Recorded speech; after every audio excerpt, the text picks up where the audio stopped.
When the gods are dead, now humanity only worships cold, hard gold. Blessed with some mysterious scientific research, humanity gained incredible power, but as a result, people ended up turning themselves into willing slaves, watching a digital warrior on his screen. One young guy thinks the whole system is totally unfair and pointless. This gamer was currently playing the ultimate modern apocalyptic fantasy game, a hit title. Known as Mysterious Soul, he angrily rants, calling it a pay-to-win garbage game. Meet Jong Su, a 22-year-old student, glaring at his phone. He feels completely cheated. How is a broke free-to-play player supposed to enjoy a game like this? Right then, he faces a massive monster on screen, who basically points and mocks him, saying his trash character only runs on autopilot. It was a divine demon, which mockingly tells him, "It is hilarious, it has never seen a free player do so well," Jong Su screams. Echoing across the neighborhood, why does he keep losing to whales with 10,000 hours of playtime? The whole thing is just a money-grubbing trap, he seriously feels like. He is wasting his precious life on this garbage. He has absolutely no social life anyway. So this is his entire world. He thinks one more free spin in the gacha might finally give him a decent warrior, but then a platinum chest suddenly drops down. Talk about pure, unbelievable luck. He actually just pulled a legendary divine demon. Is this actually happening? He knows this horned monster is easily the best character in the entire game. The odds of pulling it on a free spin are basically 0%. He starts jumping around, waving his phone in pure, unadulterated joy. He actually struck gold. With a fresh demon in hand, he wastes absolutely no time. It is time to level up.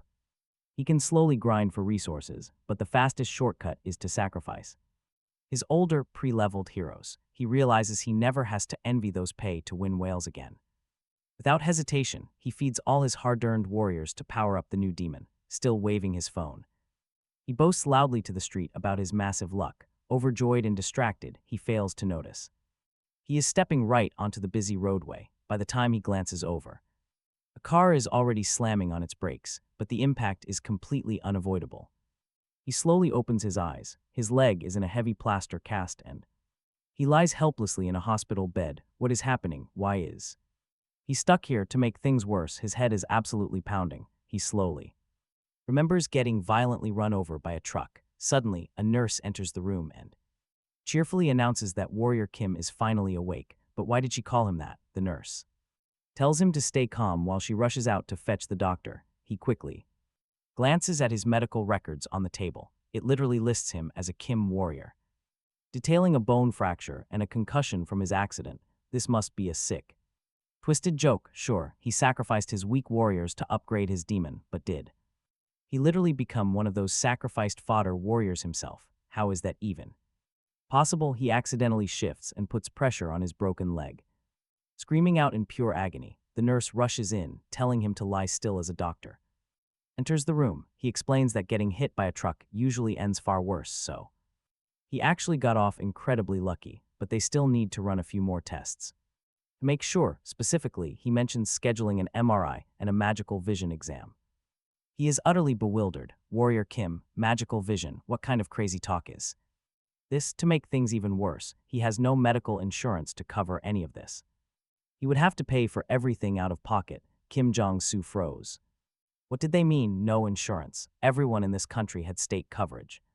The nurse looked completely baffled and asked him what he was even talking about. State coverage? He didn't have any Legion plan or Magic Tower policy. The young man paused. Those names sounded familiar, but he couldn't place them. Wait, Legion, Mega Corporation, Magic Tower, and Yin. Along with the Holy Order, these factions ruled the capital. Then it clicked. Jong Su realized he was trapped inside the game Mysterious Soul. This was a dark world where God had abandoned humanity long ago. Monsters overrun the toxic earth, forcing people to cybernetically modify their bodies. He always knew surviving in this game was a nightmare. Now he was in it. Sure, he was thrilled to unlock the divine demon character. But who could have guessed he would actually get sucked into the screen? Was this cosmic punishment for deleting all his starter characters? He walked inside. The dingy room was somehow even smaller than his real-life apartment. Why was this starter class so incredibly broke? Leaning his crutches aside, he collapsed. He was penniless. If this truly was the game, he had to act fast. Nuclear devastation and massive spatial rifts would tear this city apart very soon. Ancient gods would soon awaken, turning this entire metropolis into a living hell. He still didn't understand the science behind his transmigration, but sitting idle meant death. Doing nothing meant a 100% chance of dying. Then, a wild idea hit him. He had to test his theory before the clock ran out. He grabbed a pen. Gritting his teeth, Jong Su jammed the metal tip deep into his own arm. Blood splattered and a blinding wave of agony washed over him. But seconds later, the bleeding stopped as glowing energy patterns wrapped around the wound. Right before his eyes, the torn flesh knitted back together. It actually worked. A notification popped up. He had successfully unlocked the wound healing skill. This was exactly why he kept so many Warrior Kim files in his game directory. He was a blank slate character with 0 base stats, but limitless potential. With it, he could easily swap any ability depending on the threat he faced. This made his playstyle infinitely more versatile than any high-tier premium character. For a hardcore strategist, a basic warrior was better than any legendary hero. Now that he was actually in this body, the possibilities were endless. His newly unlocked passive kicked in, steadily restoring his health bar to full. In this ruthless game, lacking both cash and power was an instant death sentence. The weak and the unlucky were always the first to be purged. But Jong Su refused to become a casualty. He was going to survive. He had 10,000 hours of meta-knowledge and a highly adaptable body. Soon after, an administrator asked if this was his first visit to the department. Jong Su shook his head, stating his intention to apply for mana purification. He desperately needed quick cash, and this was his only option as a level 1. It was a dirty, high-risk job, but it was the best way to farm early currency. The official clarified that purification was just a fancy name for sweeping. He was speaking to the head of human resources, Choi Sang-soo. Jong Su nodded, calmly replying that he knew exactly what he was signing up for. The director smirks. That definitely wasn't on the resume, and the kid knows it. See, infected mana is why monsters have overrun this world. Cleanup work here means scavenging highly toxic dungeon debris that leaks massive amounts of polluted mana. Other hunters warn that long exposure can lead straight to death or horrific mutations, making the job incredibly deadly. Still, Director Choi promises that as soon as the squad is full, he will put Jong Su on it. The kid thanks him, but Choi asks if he is really sure about this. Many came chasing cash only to return broken.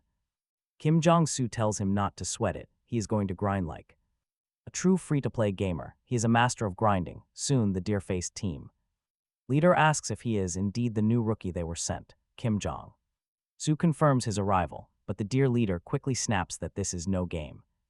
This is serious business, rookie. Where is your resolve? He adds, don't even think of begging for help if you start mutating. If the leader spots the slightest change, he will put him down personally. Jong Su nods.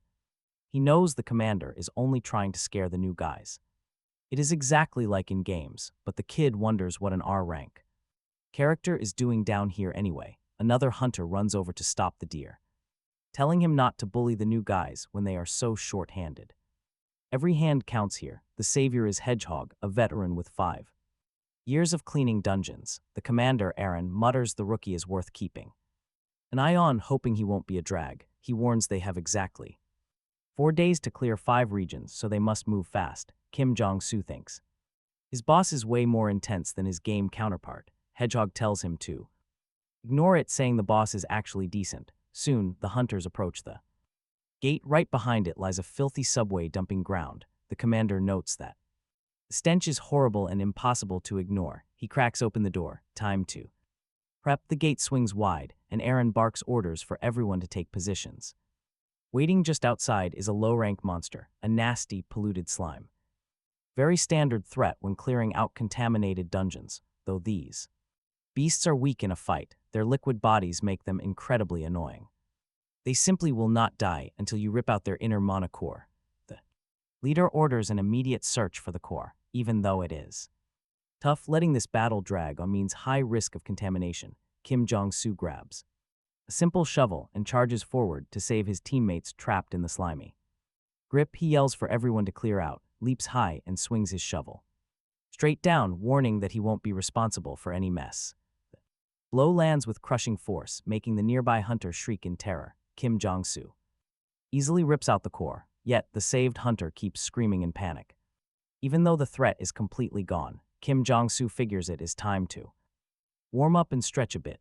The young man starts darting rapidly from side to side, effortlessly tearing through the low-level pests. The other hunters watch the rookie in sheer amazement. He just wiped out every slime in seconds. How is this possible? 2 days later, Jong Su starts acting weird, lying on the dirt to search for something. Nearby, a little kid tells his mother. She thought that uncle was acting strange, telling her little son not to look at him. Jong Su looked around, sure that the item had to be around here somewhere. A boy picked a coin off the ground, proudly shouting that he finally found it. Just like that, he unlocked the treasure hunt skill, a crucial tool for his warrior build. Jong Su practically skipped across the playground, thrilled to get exactly what he needed. He cheered aloud, making the worried mother quickly drag her kid away. Before clearing out monsters, he still had a few things to learn. He needed some basic survival skills first, which led him straight to a dumpster. As he dug through the trash, he finally unlocked the pollution resistance skill. He breathed out. That was easily the hardest part. In this world, earning talents felt exactly like a game, with strict unlock conditions. He was eager to test the skills earned through sweat and blood. He could only equip 6 skills at once, but he could swap them whenever he wanted. With his new talents active, he could easily spot monsters, giving him a massive advantage. The crew watched in shock as the newcomer quickly improved his stats. Still, their leader warned everyone to avoid getting contaminated. Getting hit with a heavy dose of contamination out here meant certain death. Covered in filth, Jong Su smiled. All that dirty work was finally paying off. His warrior talents were incredible, and his pollution resistance was now active. Heading back, he realized that even with skills, hard labor is still exhausting. Hedgehog grinned, thanking the rookie for helping them wrap up the shift so early. He admitted watching Jong Su work was wild, wondering if he might actually awaken soon. Jong Su just shrugged it off, saying he only knew how to swing a shovel. Hedgehog laughed, pointing out that the new guy was cooler than he let on. He froze. Hedgehog's mutation was looking really bad. The poor guy must have absorbed a massive amount of infected mana during work. Seeing how rough he looked, Jong Su gently suggested that he take a break. Hedgehog refused, muttering he would rather turn into a mutant than deal with collectors. No choice, desperate people only took these jobs to survive. 4 days passed quickly, and Jong Su finally finished his grueling shift for the day. With bags full of mana kernels, he looked over at his exhausted crew. They looked completely drained from the sweep, and suddenly Hedgehog collapsed to his knees. Too late, his body was already beginning to warp and mutate. Jong Su cursed silently, remembering how he had warned the man not to push himself. Nearby, Deer walked up, asking how on earth the rookie still looked so energetic. Even the commander admitted he had completely misjudged him, praising his incredible performance. Jong Su kept it humble, replying that he was just doing his part like everyone else. Truth is, those newly unlocked cleaner skills made the brutal work feel like a breeze. He glanced at the commander, wondering if his high R rank rating kept him so steady. But even Deer admitted that he was running on absolute fumes at this point. Chaos erupted, demonic energy swirled wildly all around him. The commander rushed over, screaming for him to snap out of it before it was too late. But it was no use. Hedgehog's body kept shifting, turning into a monster. Jong Su covered his face as dark energy blasted outward. This was the consequence of absorbed mana, and the beast was only growing. The beast ballooned to an incredible size, roaring with pure fury. Everyone realized they were dealing with a mutated hedgehog that lost its mind. Jong Su knew that if they couldn't defeat it, nobody would escape. To make matters worse, his new skills weren't built for combat. He couldn't survive this, not with the beast right before him. A powerful impact sent him flying backward, crashing hard onto the ground. The gap in power was massive. One more hit meant death. But that brutal hit actually unlocked a valuable new skill, endurance. Jong Su refused to give up just yet. He had to find a way. He needed a quick strategy, starting with swapping out his skills. The strength skill was absolutely essential, along with his mana heart. Fortitude cut down the damage significantly. Mana absorption and deep breathing provided much faster recovery. Lastly, he selected pollution resistance. His basic loadout was complete. With his setup ready, he prepared to fight. The hedgehog lunged forward. Jong Su activated his power, boosting his raw strength 10 times over. He counterattacked with immense force, striking the mutated beast. The hedgehog flew backward. Jong Su thought he succeeded, but it curled up. The beast rolled into a spiked ball and charged again, making him shout. He needed cover immediately. The rolling monster was rapidly gaining speed. Our hero spun around and sprinted for safety to escape the onslaught. The beast raged. Jong Su activated his endurance skill. This boosted his defense 10 times, but the impact still hurt immensely. Still, he had to stop the rolling menace. He couldn't hesitate for a second. He had to fight, but the monster unleashed a coordinated attack. It aimed its razor-sharp needles straight at him. Spikes pierced his flesh. Bloodied and battered, he collapsed. It was totally unexpected. But he couldn't stay down. He had to hold on a little longer. Springing back to his feet, he attacked, but the beast threw him aside. The massive monster loomed over him, preparing a fatal, crushing blow. Jong Su realized his old mobile game tactics wouldn't save him here. The beast struck hard. This was nothing like playing mobile games. He used to tap away on his smartphone, completely hooked. Warrior Kim made things simple. Life back then was easy. He just clicked a screen to hunt beasts, never once considering his character's feelings. He used to push his virtual warrior to the absolute limit for maximum efficiency. It was just a game back then, but now the pain is all too real. Real skills required real suffering. Gritting his teeth, he activated mutant muscle. Just when the beast felt completely victorious, he launched a sudden counter. The mutant flew backward. His reckless attacks actually served a deeper purpose. He needed to push his mana heart and strength to their absolute limits. All of this suffering was just to trigger the evolution of mutant muscle. Every moment led to this. The monster was powerless now. Jong Su unleashed a relentless barrage of heavy strikes, completely overwhelming his foe. The hedgehog was forced onto the defensive, completely unable to strike back. Seizing the moment, the monster strikes the hero, and simultaneously whips him with its sharp barbs, sending the young man flying backward. It is one of the beast's absolute strongest strikes, yet this brutal blow unlocks a new skill: mutant body. Jong Su leaps right back up and charges in again. He even mocks the giant hedgehog, thanking it for making him so much stronger. The two lock hands in a test of strength, and Jong Su says that they are finally equals now, both being mutants. Nearby, the deer finally wakes up and opens his eyes, hearing a massive racket. The squad leader blinks and wonders what on earth is happening. He sees the rookie and the mutated hedgehog fighting on completely equal terms. The deer wonders who this guy really is. Is he some kind of superhuman? How can he trade blows with a high-tier mutant like this? Just then, Jong Su is thrown back again. He crashes onto his back, and the beast does the exact same. Jong Su realizes it is not that simple. He matches its size, but if this drags on, he will soon lose his edge. Having no other choice, the young man makes a highly dangerous move. He activates his pollution resistance, a skill designed specifically to block out contaminated mana. He decides he just has to trust in his own power. Just then, the deer watches in absolute horror as Jong Su transforms into a massive monster.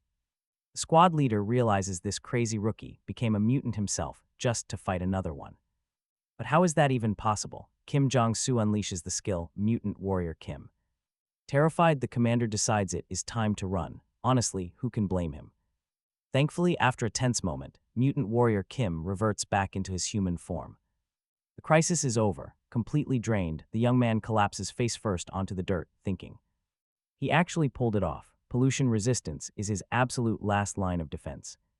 First, trigger mutant body and mutant muscles, then shut down your pollution resistance entirely. That is the secret to forcing a mutant transformation. Most believe that once you turn, there is no coming back to your human shape. But Jong Su is built different. He figured he could undo it by shifting his skills so long as he kept even a tiny shred of his human sanity intact. Amazingly, the young man successfully switched mutant back to pollution resistance. Right now, though, he feels absolutely terrible. The backlash is pure torture. He never wants to experience that pain again. But hey, the reward is waiting right. They're inside the mouth of the dead monster. This is the good stuff. He pulls out a level 1 mana core, total jackpot, forgetting all his pain. He laughs, realizing that this cleanup business is incredibly profitable. Suddenly, the squad leader and his crew rush over, asking if he is okay. The deer asks how Jong Su managed to turn into a mutant. He does not want the Truth spreading around, so he just plays it cool, saying he got incredibly lucky. The deer is skeptical, just luck, that is way too hard to believe, but then Jong Su hands over the zero-level mana cores to the leader, suggesting they finally head back. He mentions he is desperate for some actual fresh air, the squad leader and his allies stare at the pile of zero-level mana cores in total disbelief. How could there be so many? Jong Su figured that giving them these cores and saving their lives would easily buy their silence about his secret. Later, director Choi from the Talent Guild hears that the rookie faced serious trouble. It must have been awful, right? Jong Su quietly admits. The cleanup job got pretty rough near the end, but the director just smiled. He insisted the young man should have admitted to being a superhuman. That way, they could find him a role better than simple cleanup. True superhumans awaken, gaining access to incredible reserves of mana. In this harsh world where power rules, they are absolute nobility. Jong Su knew the director's assumption actually made perfect sense. After all, only an elite superhuman is supposed to defeat a mutant. Yet he did exactly that using nothing but his own skills. Director Choi agreed to pay him for the sweep, and he gladly accepted. It was best to let the boss believe he was some hidden powerhouse. 5 regions cleared, the director started to lay out the math. At 10 million per region, he normally takes a 20% cut. The rest is split up, leaving exactly 5 million for each party member. But the director wanted to handle things a bit differently today. Taking just a 5% commission, he added a generous extra bonus. By the end of it, Jong Su walked away with 12 million. The boss wanted to keep working together, proving superhumans get amazing treatment. Now he faced a much better problem. Where should he spend it? As he left the office with his cash, another worker suddenly blocked his path. The man immediately noticed his cheerful mood, guessing he must have gotten rich. Jong Su admitted he got paid since the sweep was finished. He remembered that this guy had worked with him on the cleanup team. The player admitted he was only there to ask Jong Su for a massive favor. His wife was supposedly very sick, and he desperately needed to borrow some cash. He apologized for asking, since they had only worked together once. Jong Su knew that helping total strangers was almost always a bad idea. The man bowed low, begging, but our boy was quite broke himself. Even so, he decided to help anyway, offering some valuable mana kernels instead. They were not worth a lot, but it was all he had. He felt his conscience would act up if he just ignored him. But wait, as soon as that guy slips away, the truth comes out. He laughs, calling Jong Su a total fool for buying the act. Their party leader, Deer, was waiting around the corner with his thugs. Deer shook his head in disbelief. Was this rookie really that naive? The scammer complained that it pissed him off how much the rookie made. Because of his superhuman act, they barely got paid anything at all. Deer scoffed, knowing for a fact that Jong Su was no superhuman. Lesson time, he decided they needed to teach this kid some respect. If they can steal his secret skill, they will make massive bank. Meanwhile, Jong Su is enjoying a luxurious massage, completely oblivious. Having cash felt amazing, a real luxury he never expected to afford. He never once imagined lying in a high-class parlor like this one. This virtual world was proving to be way better than his actual reality. He rested at the hotel for 3 days, yet his body still ached. Big mistake, he must think twice before using mutant skills again. Every time he uses those godlike powers, his actual body shifts to match. The side effects only get worse as his body mutates, Jong Su realized. His only shot at survival is keeping those powers in check. Looking through the window, he spots the Iron Fist gang and their smug leader. They walk with absolute arrogance. In Mysterious Soul, local syndicates hold more swathe in the law. Since monsters run wild, authorities cannot keep up. Regular folks are left begging superhumans for protection just to survive. He survived, but going completely solo in a hellhole like this is pure suicide. Relying only on himself is suicide, so Jong Su heads straight into a shady black market shop that trades in absolutely everything. He wants to sell some monster parts, but the clerk instantly scoffs. They do not buy level 0 trash. Jong Su just smiles. Then he pulls out a massive, rare mana ore. He wants to sell this. Her eyes go wide as she recognizes a level 2 mana ore. He confirms it with a smirk, thoroughly enjoying her stunned reaction. He did not spend all that time grinding away in his room for absolutely nothing. He used everything he had to forge this level 2 mana core. Since core varies very wildly by level, finding a high-end broker like this is key. She hands him nearly 5 million credits for it. Jong Su immediately asks if they sell weapons or protective gear. She happily guides him to the displays. Looking around, he realizes they have everything.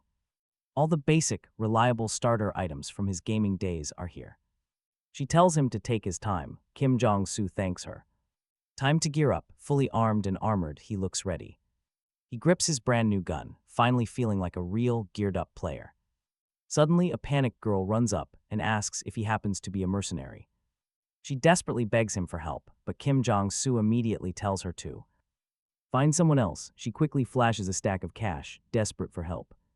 She claims she is here on business, and the ruthless Iron Fist gang is terrorizing her. She begs him to escort her home safely for a generous fee. Jong Su decides to take the job since he just bought all this new gear. He claims he cannot leave a pretty lady in danger and tells her to follow him. She thanks him as they head deep into the dark, narrow alleys. She whispers they are nearly there, but honestly, the red flags are already piling up. Jong Su wonders why she chose such a completely abandoned, desolate area. She urges him to turn the corner, and he follows her obediently. She stops in a pitch-black alleyway and says they have finally arrived. It is completely pitch black, forcing him to immediately activate his night vision. It was not in his plans to waste mana, but it works. Suddenly, the girl pulls a pistol from her bag and points it directly at him. She sneers. That he was far more careful than she expected. Jong Su stares at the weapon, realizing it is a setup. Suddenly, Deer appears behind him. He mocks him, saying they have met again, while several other players emerge. They surround him in the dark alley. Jong Su calmly asks what he did to deserve this kind of treatment, but Deer only grins. You were just too naive, they sneer. Jong Su quickly turns around. He scrambles to escape. The Deer yells out in surprise. Why is he running? The Deer wonders. A sudden gunshot tears through the night. A direct hit, the bullet catches Jong Su right in the back. It looks like a fatal blow. The Deer yells, why did you shoot his back? You should have aimed for his legs, but the girl insists this is better. It is better than letting him escape, she argues, while the Deer assumes he is dead. The Deer notes that the guy reverted to his human form after mutating. The girl is pretty confident some mage will pay a high price for his body, especially if he is still alive. Meanwhile, the Deer offers to grab his bag. He is done for anyway, someone mutters, but then, wait. The body completely vanished. Where did Jong Su go? Nobody saw this coming. Someone takes a brutal hit to the head. Above them, a lantern crashes and goes dark. The Deer is completely lost. Everyone looks around in pure terror. Did he survive? Yes, there is absolutely no way he dies like this. Not to some backstabbing traitors, at least. He made a smart move earlier. He slipped on a bulletproof vest before leaving the store. That choice paid off. It even unlocked a special new skill for him, playing dead. That is what saved his life. And the naive Deer really thought he died from that single gunshot. The Deer curses. That jerk broke all the lights, leaving them in pitch black. Where is he hiding? Right then, Jong Su appears in the dark. Are you looking for me? He asks calmly. He reminds the Deer of a certain favor. I saved your life once, he says, and now I am taking it back. He punches his jaw. The Deer quickly recovers and swings back, but Jong Su is too fast. He easily dodges the strike. You should have been grateful I saved you, he says. Do you honestly think it is okay to murder your savior? Suddenly, the girl shoots. She asks how the Deer is holding up before firing. The bullet grazes his arm. A painful hit. Jong Su realizes he has been far too careless here. In the brutal world of Mysterious Soul, you quickly learn humans are the real monsters. He was too trusting, but he will not make that foolish mistake again. Our hero draws his own weapon and fires. The girl takes a direct hit. She drops her gun in pain. Her partner is wounded in the shoulder too. With the gun secured, Jong Su believes the fight is pretty much over. Only the Deer is left, but then crack, a sudden kick hits him. The weapon flies right out of his hands. Jong Su looks up in shock. He notices those legs have mutated once more. It is an awakening. The Deer is currently undergoing a superhuman awakening right before his eyes. In this game world, anyone can awaken. That is the core growth system. This is how characters level up in Warrior Kim. even a level 1 superhuman. Strong enough to easily overpower any normal armed player, the deer proudly boasts. He says he will destroy Jong Su. This ordinary player has hit a wall.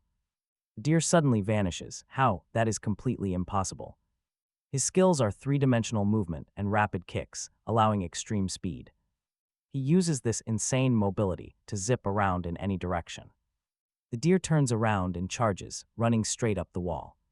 Kim used his climbing skill to scale the towering building. The deer roared. He was about to end this guy. Kim braced. The beast landed, shocked to miss his target completely. Dodged completely. For a human, that dodge was incredibly impressive. Now watch. The monster lunges, growling that there is no escaping the next strike. He threw a brutal kick straight at his chest, but Kim locked his guard. "I'm not even trying to dodge," Kim scoffed, knowing his purchase would pay off. Buying that cheap folding baton was a stroke of genius, as a standard warrior class. His leveling limits his use of ranged weapons. He must fight close and personal. So he chose a weapon that fit his class perfectly, a telescopic baton. Every archetype in this game has specific gear and abilities to maximize their potential. To crack a beast like this deer, he needs pure close-quarters combat. Suddenly, a notification popped up. He unlocked a brand new combat skill called Strike. His very first active warrior skill, he immediately unleashed a barrage of physical attacks. Low blows, uppercuts, lunges, and sidekicks, but his wild movements left a massive opening. Should he pull back? No way. You do not retreat when victory is this close. Even if his bones shatter, he has to push through and finish the job. Ding, a second passive skill unlocked, Combo. Now this is the ultimate starter build.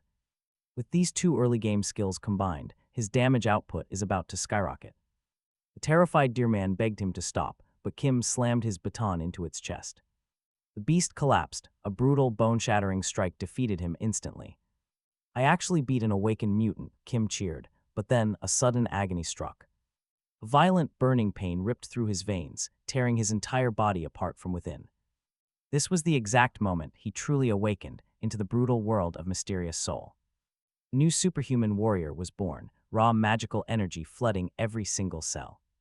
Finally, he gasped to himself, "I am actually a superhuman now." "Well done," a voice echoed. A heavily armed man stepped out of the shadows before him. And here he is, Kim Cha-kwan, one of the game's most crucial figures. He is an absolute beast who dominates the battlefield using specialized firearms.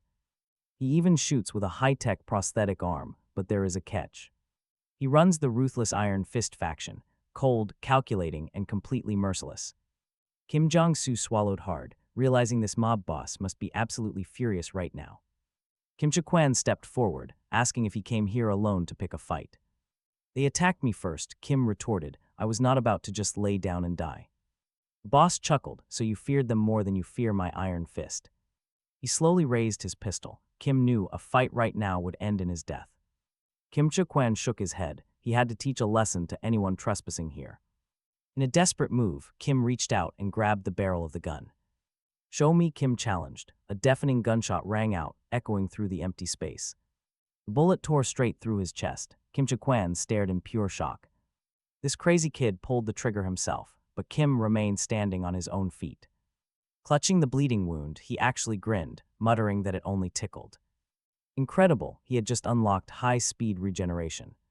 The gang boss realized this strange kid possessed a truly rare talent. Seeing his chance to survive, Kim decided it was time for a massive bluff. Better to let them keep guessing. Jong Su tells them his win was not just luck.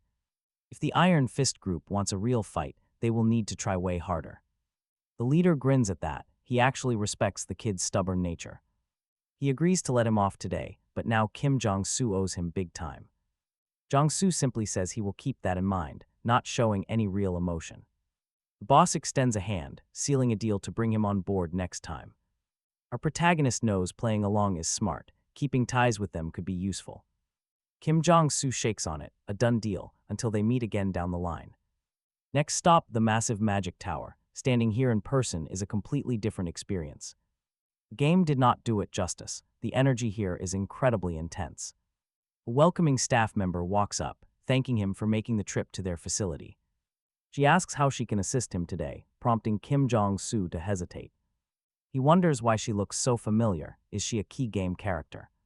She explains that anyone seeking registration must first get their magical potential measured right here. Jong Su realizes she is practically reading from a script, giving zero room to speak. She must repeat these exact lines to newcomers all day long. Once he secures his official superhuman identity card, his real journey can finally begin.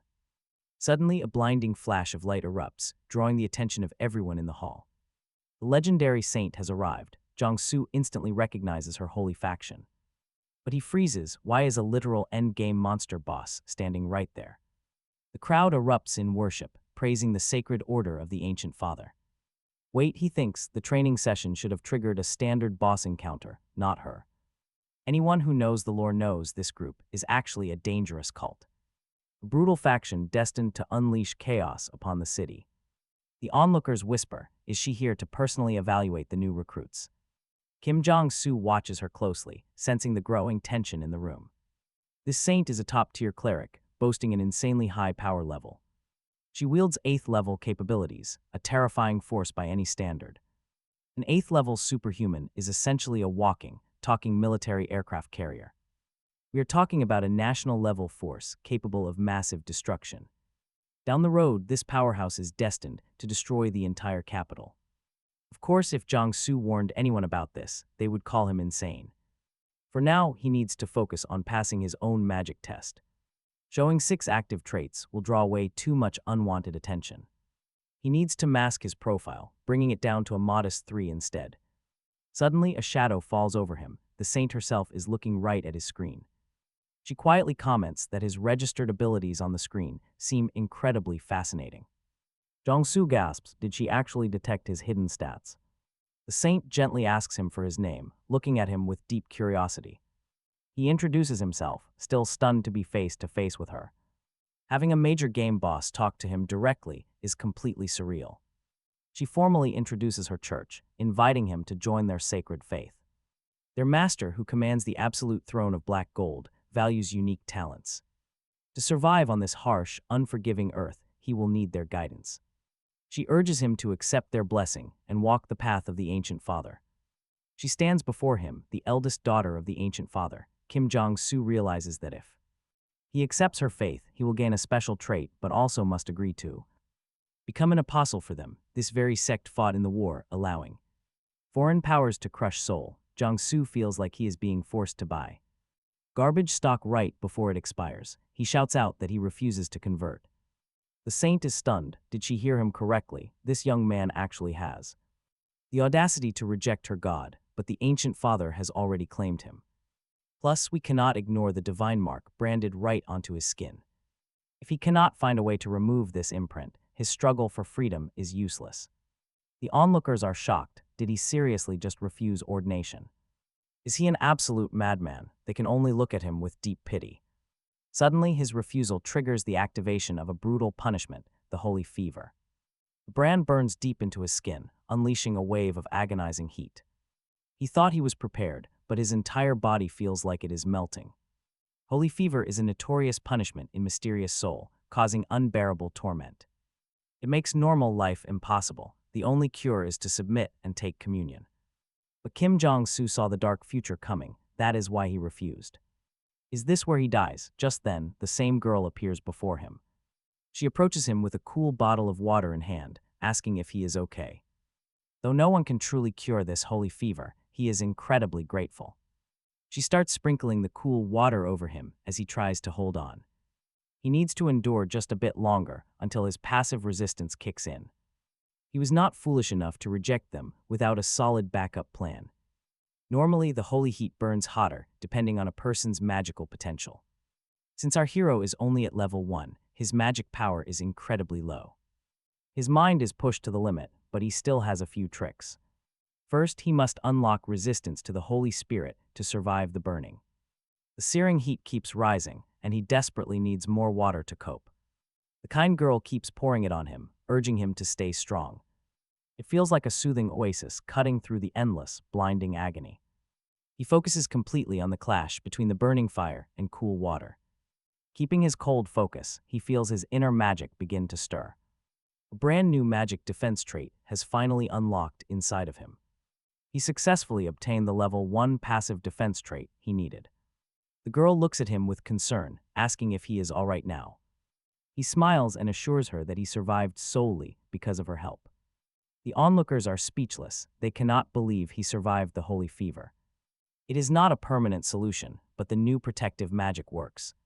The pain is gone for now, though he senses a dark flash inside. As his attributes are measured, the results stun the crowd. Our hero possesses level 1 in 6 different attributes, a true super rookie. Seeing this, the saint steps forward to offer her warmest congratulations. She admits she has never met anyone with 6 traits before. She offers to help him register and complete his official credentialing. She happily welcomes the young man as an official superhuman. He explained just how hard he worked to earn those superhuman credentials. The girl then started explaining the perks a level 1 superhuman gets. But Jong Su cut her off, saying he already knew it all. Tax cuts carrying firearms, and as the tier goes up, even better perks. Complete tax and arrest immunity, plus absolute freedom of travel and transport. Jong Su clarified that his degree in human science covers all this. That was his secret. He also made it clear he hated wasting time. Everyone nearby was staring now, and he just wanted to slip away quietly. Luckily, the girl whispered that she had already set up his escape. He wondered what she meant, but his companion told him not to worry. She promised to guide him out, and Jong Su thanked her warmly. She quietly guided him through a hidden corridor, murmuring about helping others. She believed life was easier when people stuck together. Suddenly, a stealth skill unlocked. What an odd trait to get, he thought, as she pointed ahead. That was the exit. By law, giving directions was all she could do. Jong Su assured her it was plenty, giving her a grateful bow. She wished him luck. Honestly, he was shocked to find someone this kind. She was gorgeous too. He made a mental note to repay her someday. Once he got stronger, he definitely would. He glanced at her business card. The name read Baekin. He paused. Wait, wasn't she a legend? She was an SSR tier warrior, a main character with a berserk class. She always looked terrifying, no wonder, but now it clicked. That was why her face looked so familiar from his gaming days. But was Bixo Ren truly this sweet? It seemed too good to be true. He remembered her genuine relief at seeing him safe. What was happening here? Things should be easy for superhumans, but a week of grinding changed everything. Clearing out that dark cave had left him completely exhausted and broken. He had only cleared a single tunnel, and yet he already felt entirely drained. Was this even working? He doubted it. Every trait was defensive. They just boosted his magic shield. If only he had a cleansing skill. Things would go faster. Instead, this nasty debuff had him completely stuck. To cure this annoying holy fever, he desperately needed the legendary nectar. It was insanely expensive, but he could barely clear a single tunnel without it. Suddenly his phone rang. Who was this? It was Director Choi. This was his big chance. Director Choi was on the line. He congratulated Jong Su on beating the holy fever and unlocking 6 traits. He was thrilled to meet such a legend. Jong Su got straight to business. Did you find what I asked for? He demanded. Director Choi sighed. Nectar is only found in level 5 superhuman quests. It was incredibly tough. But to secure that exclusive player contract, he had to make it happen. Jong Su smiled, knowing Director Choi would do absolutely anything for this deal. He pressed the director, asking about the catch behind this sudden offer. Director Choi asked if he had ever heard of the Public Safety Guardians. Honestly, Jong Su had no idea who they were. Was it some security firm? He had never heard the name before, wondering what kind of private outfit it was. This enterprise is a massive top 10 corporation, run by a married CEO and vice president couple. They served as public guards, coming from elite families with deep roots in martial arts. Giving them a strong foundation, Jong Su wondered what people born with golden spoons could want. But Director Choi revealed that the real issue lay with their young son. Even at 20 years old, the young man still hasn't awakened his superhuman abilities. Jong Su found this hard to believe, given both parents came from top military lineages. Choi noticed the boy had already gathered strength worthy of the 8th level. And yet, he still hadn't actually awakened as a superhuman. It was a total mystery. His parents desperately need a first-level superhuman to assist them. For Jong Su, this is a massive opportunity. He quickly decided they must meet in person. But after waiting for quite a while, Director Choi explained they were incredibly busy. They are rarely late, leaving Jong Su to wait inside their incredibly lavish mansion. He couldn't help but think that this place literally smelled like pure money. Suddenly, the owners arrived, offering a sincere apology for keeping their guest waiting. The wife introduced themselves as Seo Youngju and Lai, the ones who filed the petition. The guests quickly stood up, waving off the apology and thanking them for their time. Jong Su silently wondered if these two were at least level 6. But looking closer, he realized he couldn't detect a single shred of magic power. Meanwhile, Seo Youngju stared back, pointing out that their visitor seemed like an ordinary youth. His wife Lai sharply told him to go to his office if he couldn't behave himself. The husband looked visibly disappointed, while the woman politely motioned for everyone to sit. Lai then got straight to the point, asking if Jong Su's presence meant he agreed. Jong Su replied that he needed to examine their son before making any final promises. He asked if there was a specific reason why the boy couldn't awaken his powers. Seo Youngju asked in sheer surprise how a total newcomer could possibly know such details. Lai quickly apologized for her husband, explaining that he is just overly protective. She admitted that these family secrets aren't usually shared with outsiders. But if Jong Su is truly willing to help, she will call her son in. She then asked him directly if he was here because he needed nectar. Jong Su realized these parents knew exactly what he was after. He could see the absolute confidence radiating from this powerful couple. Accepting their terms, he told them to go ahead and bring the young man in. A moment later, the boy walked into the room and introduced himself as Seo Woo-jin. Jong Su returned the greeting, politely saying that he was glad to meet him. Shaking hands felt normal, but he couldn't help noticing Woo-jin's high-quality gloves. Woo-jin shyly admitted they were probably too good for him to wear. Jong Su knew they were necessary, as there was no other way without a strong magic seal. He focused his gaze to get a much closer look at those mysterious gloves. High-grade gear is essential for the children of elite military families. This entire level 1 superhuman request was riding on that rare nectar as leverage. After a quick call, Jong Su turned and asked Woo-jin a direct question. Had he also been pressured to join the mysterious church of the ancient father? His refusal to join is exactly why his powers never awakened, requiring that seal. The magic seal was containing the sacred heat, keeping it hidden from the public eye. But once his parents heard of a level 1 superhuman who could help, they leaped. Desperate to cure the holy fever, they agreed instantly. Woo-jin spoke up, praising the incredible healer, relieved he did not have to explain their situation. Jong Su calmly confirmed that he already understood their entire situation. Seeing the photo had instantly given him a perfect plan on how to proceed. The young boy was destined to become a holy paladin for the ancient father. In the past, his parents refused to convert, which stripped their son of strength. But once he finally accepted the church, his entire world changed completely. The father asked if they could avoid the summon.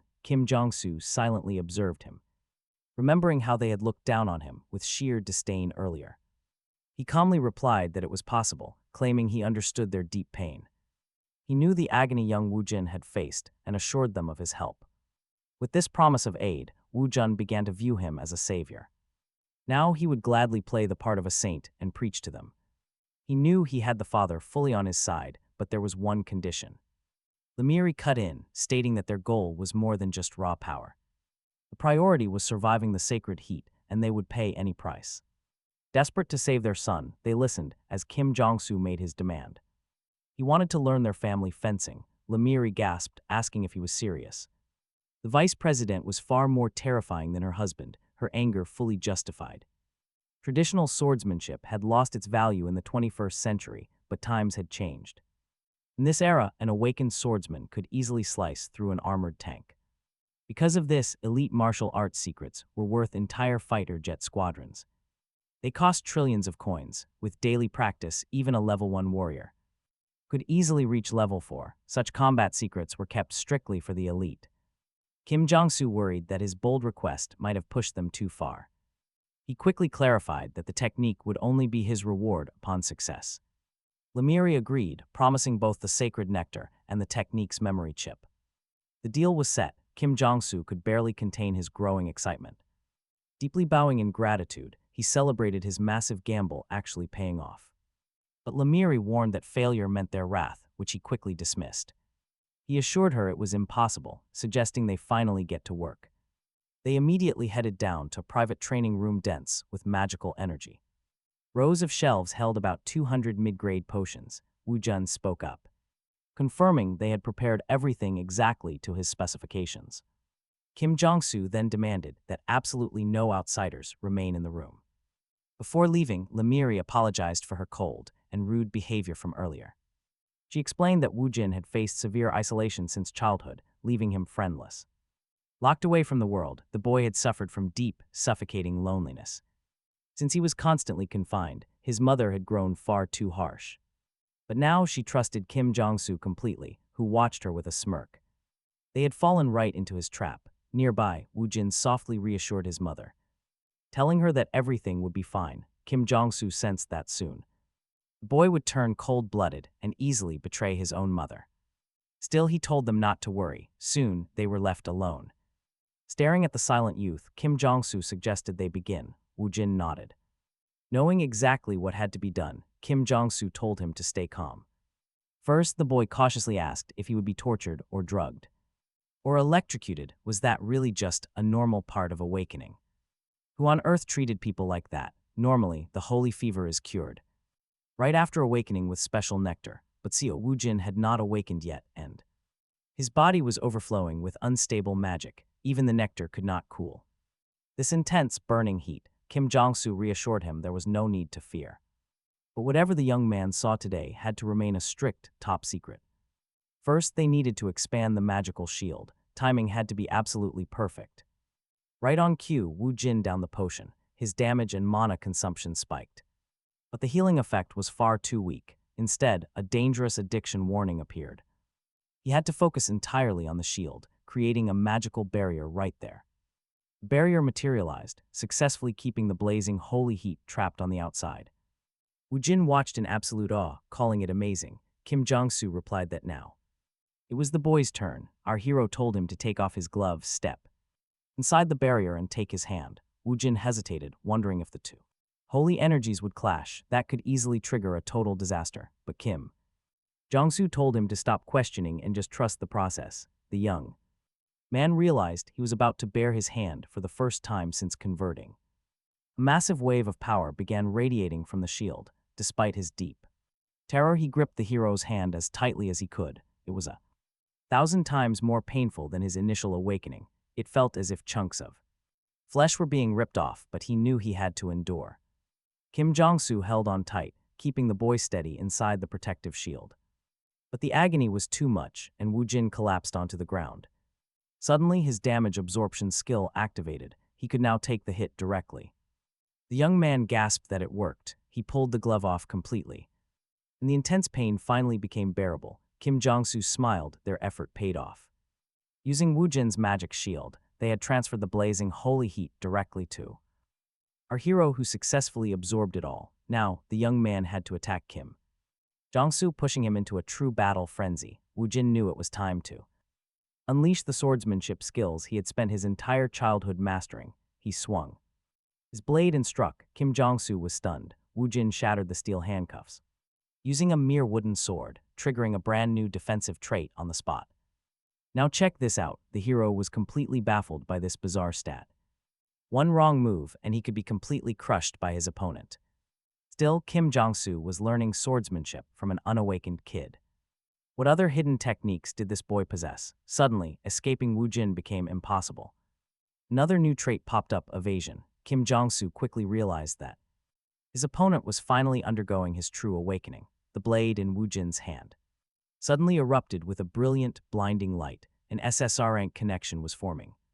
Was this the legendary state where sword and warrior truly become one? This trait belonged to the warrior class. Kim Jong-su realized the boy was in a trance, and he absolutely had to dodge every single strike, or he would die. The hero braced himself, mobilizing every defensive skill and concentrating his magic. Hands, it would be amazing if you could absorb the magic of the gem. A new skill called Magic Shield has been acquired, and Kim Jong-su feels everything is going great. Combining magic defense and a shield unlocks an entirely new skill. Now the young man finally understands what it means to truly become a sword. He is lucky to be alive, but suddenly the exhausted Wu Jin loses consciousness. Jong Su is shocked. The kid is not dead, he just passed out. Stepping closer, he realizes the young man is simply exhausted from waking up. In the game, Wu Jin was a strong SSR-level player. But this time he awakens not as a paladin, but as a superhuman warrior. That is exactly how he mastered the skill to connect with the holy sword. Jong Su realizes he has not raised a paladin, but a total monster of a warrior. Wu Jin has absolutely no idea how this change will affect the future. Jong Su knows this wealthy scion is going to owe him big time. The parents stand by their son's bedside, relieved he survived the sacred fever. Bowing deeply, they express their endless gratitude to the teacher, Kim. Jong Su tells Wu Jin's parents he was just doing his job, and director Choi was confident in the boy's success. His mother admits she has not seen her son sleep this peacefully in ages, calling it an absolute miracle. Yeonju promises Jong Su the agreed reward of nectar and swordsmanship knowledge. But even that does not feel like enough to the wealthy family. The man offers a massive cash bonus as well, a cool 1 billion won. Jong Su smiles, noting it would be rude to refuse a second time. Director Choi praises our hero, saying his performance today was absolutely brilliant. He then asks if the young man plans on consuming the nectar right now. Jong Su confirms he will, planning to keep a very low profile for a while. The headmaster warns him that if the ancient father sect discovers the nectar, there will be serious trouble, and Wu Jin will not be left in peace. But if Jong Su filters the nectar instead of drinking it pure, he can safely boost his magical power. Our hero realizes that this is the perfect chance to cure his fever and upgrade his skills. Director Choi promises to find the purification tools, leaving the timing up to him. Although Jong Su says he will think about it, he decides to drink the nectar immediately. He knows exactly how dangerous this world is. He understands the sheer cruelty of the secretive soul and knows even Director Choi, his current employer, could turn on him. Immediately the skills activate potion addiction, magic, energy absorption, and intoxication. But additional skills quickly kick in to amplify the effects of the nectar. He feels every muscle unraveling and weaving itself anew. Jong Su feels a massive wave of raw magical energy building up deep inside his body. This is the power of a second-class superhuman, and his stats are rising. By pushing through the holy heat, he even unlocks a level 1 skill. From black flames to expert swordsmanship, his arsenal is looking incredible. With some practice, he will be unstoppable, but suddenly he receives a highly suspicious text message from Director Choi. Actually, there are dozens of them. It makes no sense. The director would never write messages like this. A secret message pops up. The principal's warning is clear: run, the daggers are coming. Jong Su realizes things are bad. Warnings like this do not just appear. See, the daggers are a paranoid syndicate. They basically see enemies lurking around every single corner. If Choi wanted to set him up, he would have just called him to step inside. This coded message means one thing: the principal has already been captured. Maybe they know about the nectar. Jong Su makes his move anyway. Let them look, he thinks. He has the nectar, and in Mysterious Soul, you survive alone. Meanwhile, a tied-up villain tells Director Choi he is completely sick of his face. He wonders how long this young guy can keep using his powers through the night. Choi replies that the kid signed the contract and will stay silent. The villain sighs. He wanted to spare Choi, but now his hands are tied. Looks like things have to get messy. The thug grabs an axe instead. Marching straight into the office, he swings the heavy weapon with a grin. He brags about starting with the right hand until a sudden noise cuts him off. Spinning around, he finds his entire crew knocked out cold. What happened here? A groaning thug mutters that someone is literally lobbing grenades right at the building. Jong Su stands there with a rocket launcher, declaring that the daggers just made their last mistake. He makes a silent promise to never abandon the people who stay loyal to him. Declaring that war has officially started, he pulls the trigger and fires another shot. A massive blast rings out. The gang grabs weapons to find the attacker. The commander barks orders to hunt down the source and eliminate the intruder immediately. Jong Su knew they would crawl out of the woodwork like cockroaches. Their hideout might look like an ordinary house, but everyone knows the truth. Beneath the floorboards lies a massive web of hidden tunnels connecting the whole neighborhood. This secret network forms the dagger's dungeon, which he has already cleared once before. Honestly, the guy has farmed this place so much he knows every single corner. He can clear the entire underground layout with his eyes closed. That endless grind is finally paying off as he retraces his old steps. Meanwhile, some armed guards start suspecting this is all part of a trap. They wonder who else could possibly be crazy enough to pull off this stunt. One grunt grumbles that once they catch the guy, they will completely gut him. But his threats are cut short when he catches a weird noise nearby. As he goes to investigate, Jong Su strikes and drops him instantly. The thug hits the floor face first. Our hero remains completely undetected. There is really no better combo than playing dead and using high stealth. While the guards search outside, he makes a move toward the dumpster. Right inside that trash bin is the entrance to a secret tunnel. It is the absolute easiest way to slip inside the underground base. Now he just needs to find where they are keeping the principal. It is up on the 5th floor, meaning a long trek ahead. He must tread carefully if he wants to avoid getting caught. But then a loud, screeching alarm suddenly echoes through the halls. The system blares that an intruder has been detected in the facility. Guards are ordered to gather at the assembly point immediately.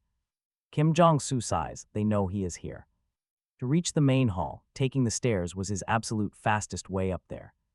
To prepare for him, the enemy blocked the entire lobby with defensive barricades. Jong Su knew that charging out blindly would put him in the direct line of fire.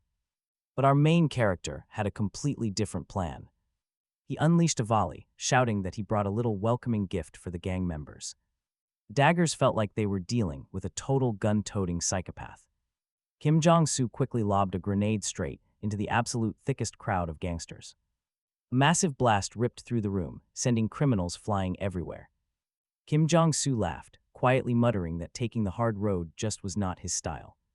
Deciding that a single explosion was not enough, he pulled out even more. He tossed the fresh batch of explosives forward, shouting that he had plenty of gifts to share.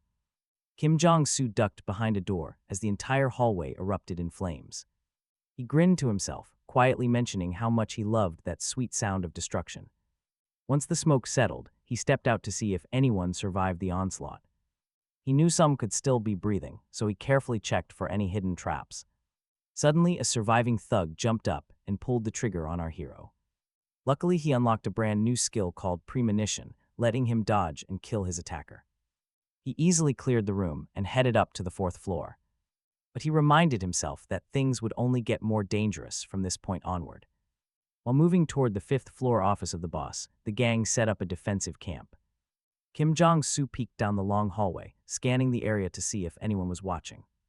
He slipped into the massive gambling hall, but the entire place was completely quiet. This eerie silence felt incredibly suspicious, meaning he had to keep his guard up at all times. Right then, his system reacted again, granting him a new skill called concentration. Instantly, his heightened senses picked up a faint, buzzing sound coming from right above him. Jong Su looked up to see a small drone dropping a device. A loud bang echoed through the entire room as the blinding flashbang grenade went off. A stealthy assassin holding a sharp dagger suddenly stepped out right behind him. The stealthy killer sneered to himself, whispering that he had finally cornered a pathetic little rat. This was the boss of the daggers, a deadly level 2 superhuman assassin. But Jong Su reacted instantly, throwing up a shield that blocked the deadly strike. He coolly asked who got caught here, leaving the boss stunned by his defense. Jong Su remarked that the boss was actually the one who looked like a cornered rat. Still, it was weird that the boss appeared on the 4th floor. This was a massive, completely unexpected change from the original game story he clearly remembered. Something was definitely off, but luckily, he already knew how this boss fight worked. Normally, a brutal and unavoidable surprise attack triggers the moment anyone steps inside this specific room. To survive, you need anticipation and concentration before the fight even begins.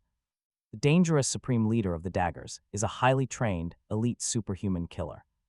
You have to use all 5 senses just to predict exactly where his next strike will land. The stunned assassin demanded to know how the kid blocked his attack. Jong Su calmly replied that he simply was not afraid of some low-rate hitman. He promised to make this killer regret even attempting to touch him. The furious boss spat back that the kid was just a pathetic amateur talking tough. With a roar, he threw his dagger straight at Jong Su. Jong Su successfully deflects the incoming blade with a swift, sharp movement of his own sword. This assassin is incredibly fast. He only survived by anticipating the attack. Pure concentration was his only saving grace, especially with a poison-coated blade in play. He must act fast. The lead assassin laughs, mocking the young man for his terrible luck today.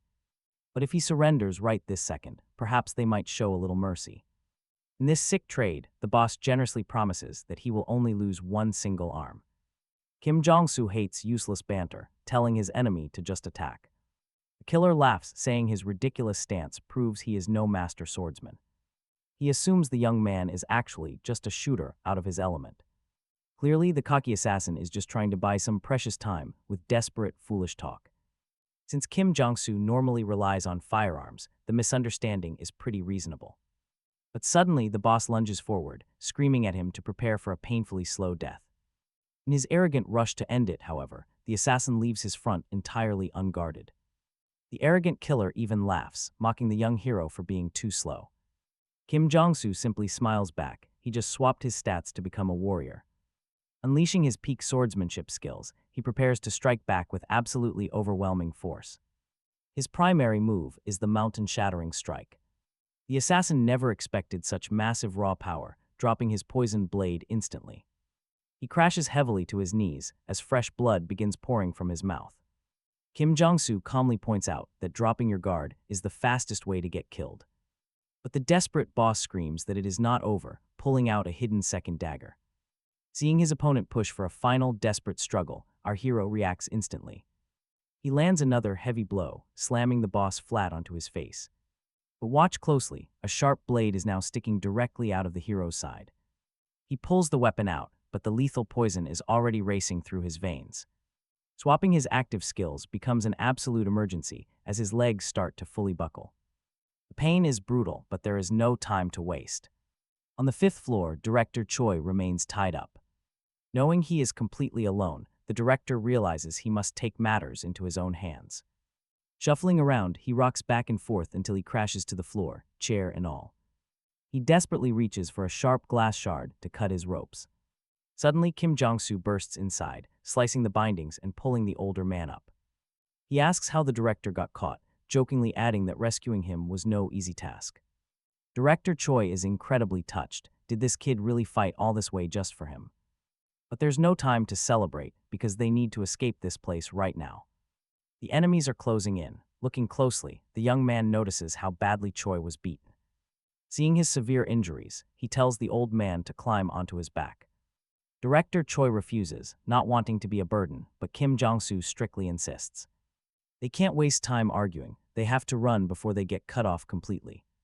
Finally, the director climbs onto his back, quiet tears of relief streaming down his bruised face.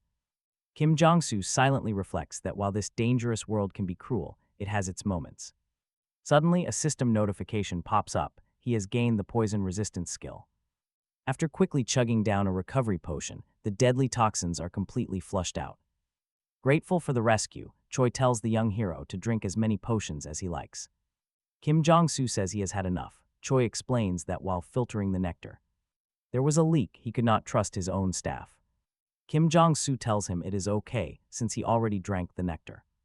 Without that power, saving the old director would have been impossible. Choi sighs, blaming himself for being captured and causing this mess. Our hero silently disagrees. It was not like that at all, but he keeps quiet. Right then, a sudden, loud knock rattles the door. Choi freezes in absolute terror. Could it really be the daggers? With trembling hands, Choi tells the young man they must greet their guests with dignity. Jong Su calmly steps forward and opens the door. Standing right on the doorstep is the legendary leader of the Iron Fist, Kim Chuan. Well, look at that, the powerful gang leader actually arrived already. Kim Chuan notes that this kid is quite unusual for destroying the daggers. He wonders why he was summoned, since their rival factions control the slums. Ultimately, the main system quest was to help the Iron Fist crush their rivals. Defeating the daggers would yield some pretty massive rewards. Kim Chuan asks if the young man plans to start his own gang. Jong Su has zero interest in that, explaining why he invited him. He wants to offer the Iron Fist all of the dagger's former territory. Jong Su prefers to work alone and has no intention of joining them. Even so, he cannot simply leave a personal debt unpaid. Kim Chuan admits the deal is highly favorable, but seems a bit too generous. He explains that this move will make Kim Chuan the undisputed master here. In exchange, he only needs the gang leader to grant him one request. When asked what he wants, Jong Su explains that as someone living here, he really wants a house, deciding it is finally time to get some real estate. He explains that if he is going to act alone, he absolutely needs a base. He remembers how close he came to being completely wiped out recently. Since this kid took down the daggers, Kim Chuan is happy to make a deal. The protagonist smiles, realizing this man is quite a pleasure to do business with. The gang leader then asks him exactly what kind of house he wants. Is he looking for a luxury villa or an apartment in a brand new building? Jong Su says he wants a detached, single-family home with reliable security. It must have great soundproofing and a private underground training center.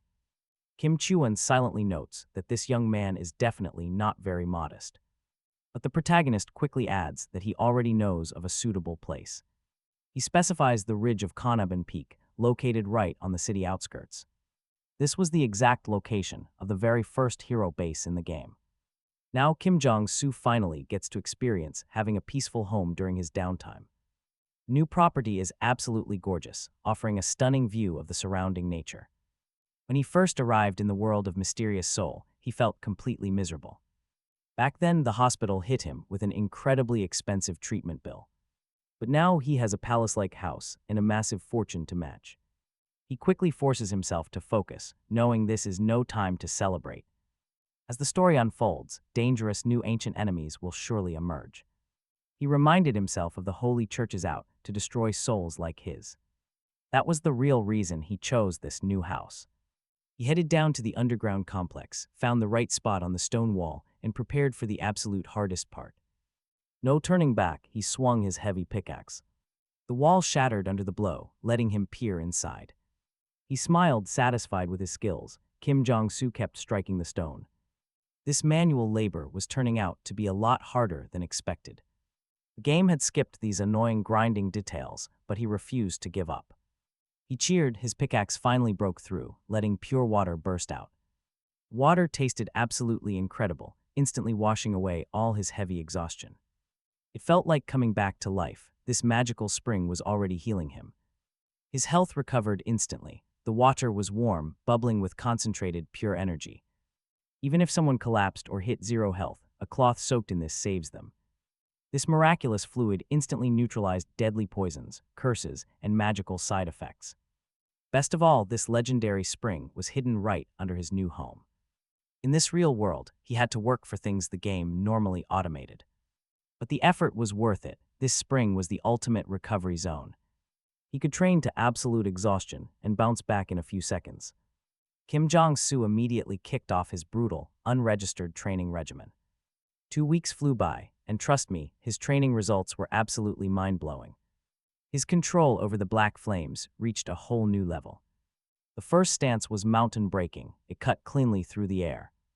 Next came the second stance, mountain splitting, executed with flawless precision. Finally, he easily unleashed the third form, mountain drilling. Jong Su was ready. He had fully mastered both his sword techniques and his black flames. Several brand new skills had unlocked during this intense grinding period. Physical training done, now he needed proper magical practice. This required a special weapon, not some ordinary blade. Drinking more divine nectar would push him to level 3 superhuman status. But reaching level 2 left him with a massive excess of raw magical power. Without proper magic practice, he could never absorb all this power. Buying the gear legally would cost millions, so he visited Kim Chunbok's shady shop. The merchant asked if he was truly sure about this ancient, dusty equipment. It had been gathering dust for decades, but Jong Su just smiled. He was likely the only person alive who knew the true value of this treasure. With his hidden treasure secured, he decided to head to Shinwon Market. A major level up was close, but a nasty surprise awaited. Kim Chunbok's shop was locked. A magical seal barred the entrance. This made no sense. In the game, this merchant was always available. A cold dread settled in, where the other local shops closed down too. What on earth was going on? He rushed to the market. Sure enough, his fears were confirmed. Every single shop was locked tight. The bustling market he remembered was gone. He spotted a lone, nervous man. This merchant looked incredibly stressed out, as if he was expecting trouble at any moment. He jumped when he saw our hero. What kind of customer visits now? That was bound to happen with factions openly brawling in the streets. Jong Su wondered if this was Iron Fist territory, but a local explained the grim reality. Since the Iron Fist beat the Daggers, a three-way war erupted right here. Jong Su was highly annoyed. He expected them to stay quiet. In the original storyline, the Iron Fist faction was supposed to just take over and claim the market. Until recently, the Daggers held total control of Shinwon. But this time, Jong Su was the one who personally wiped them out. With the Daggers gone, every other gang was now desperately fighting for power. So Jong Su decided it was time to check out these new players. Just then, a thug landed a heavy blow, sending his opponent flying backward. Victor arrogantly declared that this entire intersection belonged to the Poison faction. That was Iron Scorpion, deputy leader of Venom, and a second-level superhuman powerhouse. He barked at the remaining Dagger rats to scatter and get lost. Suddenly, another group interrupted, demanding to know what all the noise was about. It was the Naked Ones, prompting Iron Scorpion to mock them as mere perverts. But their leader shot back, claiming this intersection now belonged to them. This was the Exhibitionist, the deputy leader of the Naked Ones faction. Like his rival, he was also a powerful, second-level superhuman. Iron Scorpion scoffed and told the freaks to get lost before he buried them. Jong Su watched the chaos unfold, thinking this whole situation was a massive headache. The thug asked if he was the guy who destroyed the Daggers, and Jong Su just nodded. Stepping forward, our hero told both factions to stop bickering and listen up. To bring peace to the market, he knew he had to establish a clear hierarchy. And the best way to do that was to back the remaining Dagger members. Iron Scorpion growled, demanding to know who was talking so big in his presence. While Jong Su sized up the second-level superhumans, the Naked leader made a threat. He mockingly asked if Jong Su wanted to donate his life to their goddess. He could easily crush them, but innocent people would get hurt in the crossfire.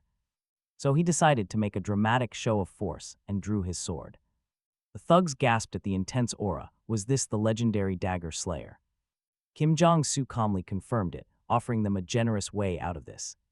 He proposed a simple, one-on-one duel where the winner takes the entire territory.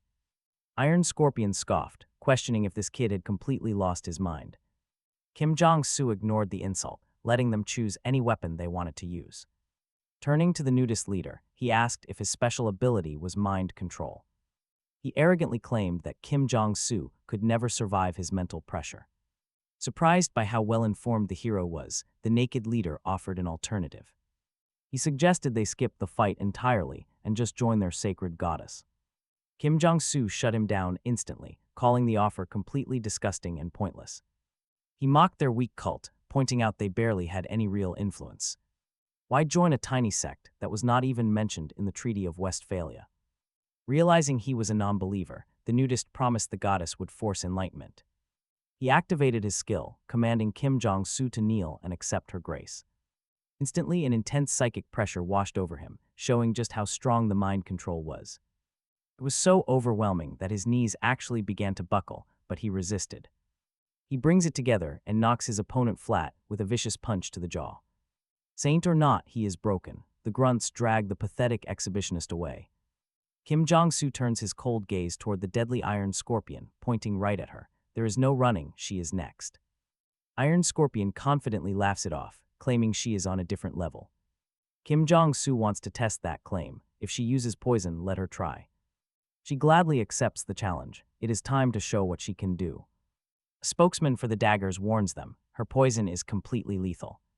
Don't worry, Jong Su replies. He is absolutely confident. She hands over the mug. If he dies, she wins the match. If he lives, the victory is his. He stares at the foul, toxic liquid. It is designed to cause extreme, agonizing suffering, yet he is not even sweating. Drink up, Iron Scorpion sneers that he will not get any antidote. He smiles and gulps down every single drop. Slamming the cup down, his body freezes as his blood begins to boil. Beg me, she tells him to lick her boots if he wants to survive. But he just concentrates. This cocktail is complex, made of several mixed poisons. Simple resistance won't work. He must survive using his recovery. His arm is already turning pitch black. It is finally time to act. She is shocked. Why is the poison only gathering in his hand? He has unlocked drug resistance. Now, he can bend the toxin with magic. Still not enough. Jong Su draws his blade and slices his dark arm. Pitch black blood splatters from the deep cut. She is completely frozen in shock. Purging a deadly poison like that should be physically impossible. That is gross. Jong Su mutters that now it is his turn. He grabs her finger and snaps it right off without hesitation. She screams in absolute agony. How dare anyone do this to her? Talk is cheap. Jong Su is done listening and tells them to leave. The crowd goes wild. Long live Jong Su. Easy win, but he has much bigger things to deal with today. Sure, they won, but how long will bandits keep robbing these people? He asks the crowd. They realize he is the boss now, right? Everyone nods quickly. He has a new rule starting right now. The protection fee for this entire market is officially cut in half. Bandits panic. If they cannot extort, they have nothing left. Got a problem? Jong Su glares, daring anyone to object. The thug quickly stammers that their leader will definitely agree. The laborers are stunned. Is the fee really cut in half? Shinin Market finally has a real guardian. They all cheer his name.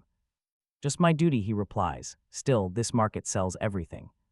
To thank him, they offer an 80% discount on everything. This generous deal applies to everything. A merchant named Kim Chunbok runs up. He begs the young hero to come inside his humble shop. He has heard all about this legendary hero from the locals. Jong Su smiles. As a decent citizen, he cannot tolerate lawlessness. As a decent citizen, Kim Chunbok declared he couldn't ignore this absolute lawlessness. How they had previously suffered heavily from those thugs, Kim Chunbok then shows. His arm cast, explaining he broke it during a rough fight a while back. Forcing him to temporarily close his shop, Jong Su carefully asks if Kim Chunbok is taking his medicine. The merchant confirms that he got proper treatment and is feeling much better. Without those remedies, he would never have fully healed in a month. Jong Su then asks if Salem has a doctor who treats merchants, but first he wants to buy some items from the shop. Kim Chunbok warmly welcomes him to look around. But our hero asks the salesman to show him the real goods hidden inside. Kim Chunbok is totally stunned. How did he know? Jong Su smugly replies that he knows everything. 10,000 hours playing this game makes him an expert.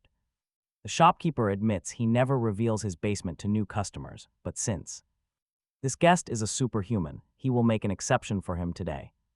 Down there, a massive collection of rare magic items is piled up high. Jong Su recognizes these treasures. They are some of the game's rarest loot. But his eyes lock onto the most important item, the legendary horn of the ancient god. Its immense magic power is locked away by a sacred seal. It is an epic prize. He has to secure it as fast as possible. Kim Chunbok notices his intense gaze and praises the young superhuman's excellent insight. He presents 5 colored diamonds, magic goggles, and steel armor, explaining that even the ancient god's horn is a priceless, top-tier artifact.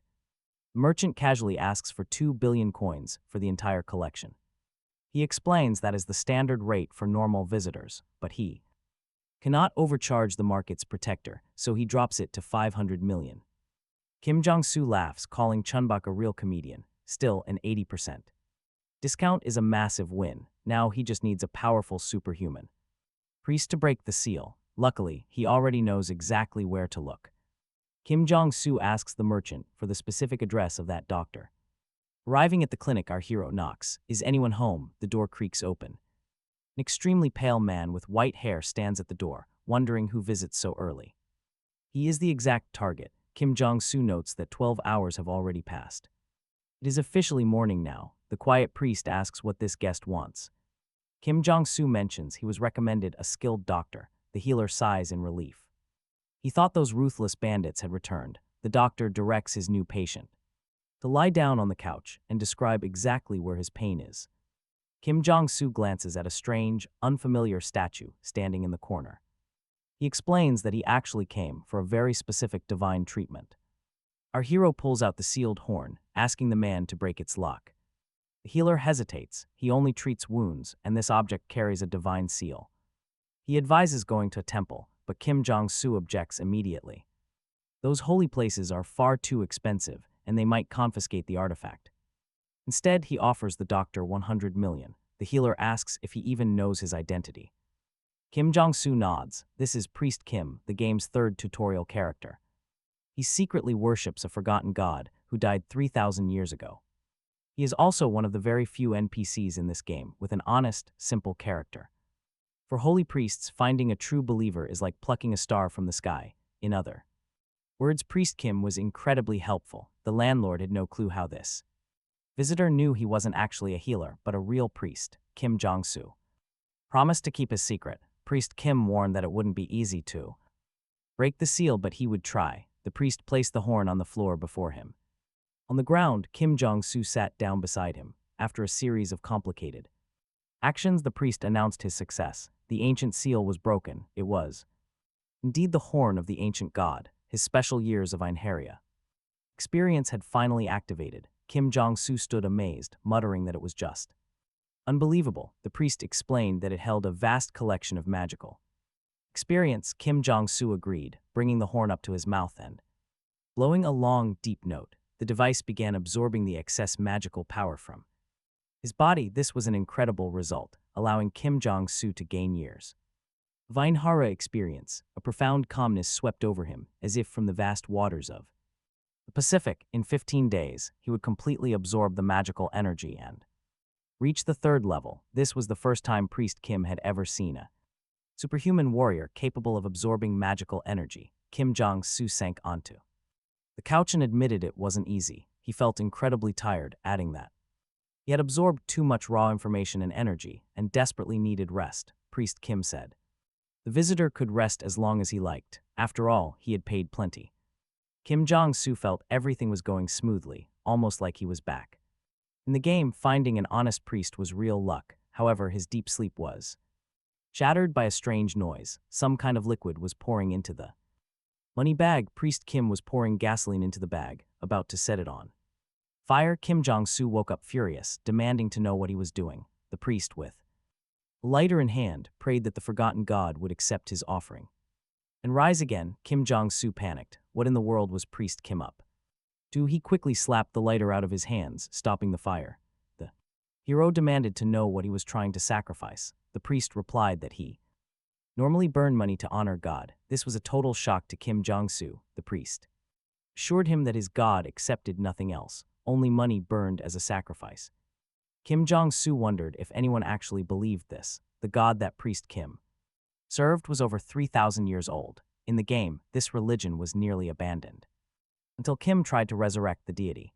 Jong Su couldn't believe such a bizarre ritual existed. He suggested it was better to melt the gold and scatter it. The priest was shocked. Isn't that something only heretics do? Jong Su asked if he'd ever actually tried it. The priest argued that their religion had kept its ancient traditions for thousands of years. Jong Su pointed out that in all that time, they had never managed to resurrect their god. Doesn't that prove their rituals are completely meaningless? Besides, melting gold takes effort, which makes the ritual far more meaningful. Since the priest had helped him so much, Jong Su wanted to repay the favor. They melted the gold down. Priest Kim thought it was enough, but Kim kept pushing. The effect had to be maximized. He held out a mug of glowing liquid gold, suggesting that the priest listen to himself to see if God would respond. The priest agreed. Downing the molten gold, the priest suddenly he was stunned. It actually worked. No more burning cash, they just had to use pure gold instead. Jong Su urged the priest to stick to this crazy method. Success was guaranteed. As a big thank you, the priest gifted the hero a special healing necklace. Jong Su happily accepted, knowing it brought excellent luck. It was rude to refuse. Plus, he knew this character offered great quests. If destiny willed it, he would keep helping the priest in his prayers. Deep down, the priest felt an overwhelming, powerful urge to return the favor. A week flew by. Suddenly, the terrified priest Kim begged him to stop. His body was already half gold, but the hero demanded they keep going. The priest asked who he really was. How could anyone gain power this quickly? Jong Su shrugged. He told the priest to pray they did not get addicted. He knew every tutorial character in this game had highly unique traits. Unlike other classes, the priest did not rely on mana. This meant his growth potential was absolutely insane. Jong Su wanted more. The grind paid off. The priest awakened, hitting level 3 instantly. Could he become an apostle now? Jong Su was incredibly thrilled by this. The priest hesitated, feeling unready, but our hero assured him he was prepared. He already felt his god, so he was ready. Now they needed a meeting.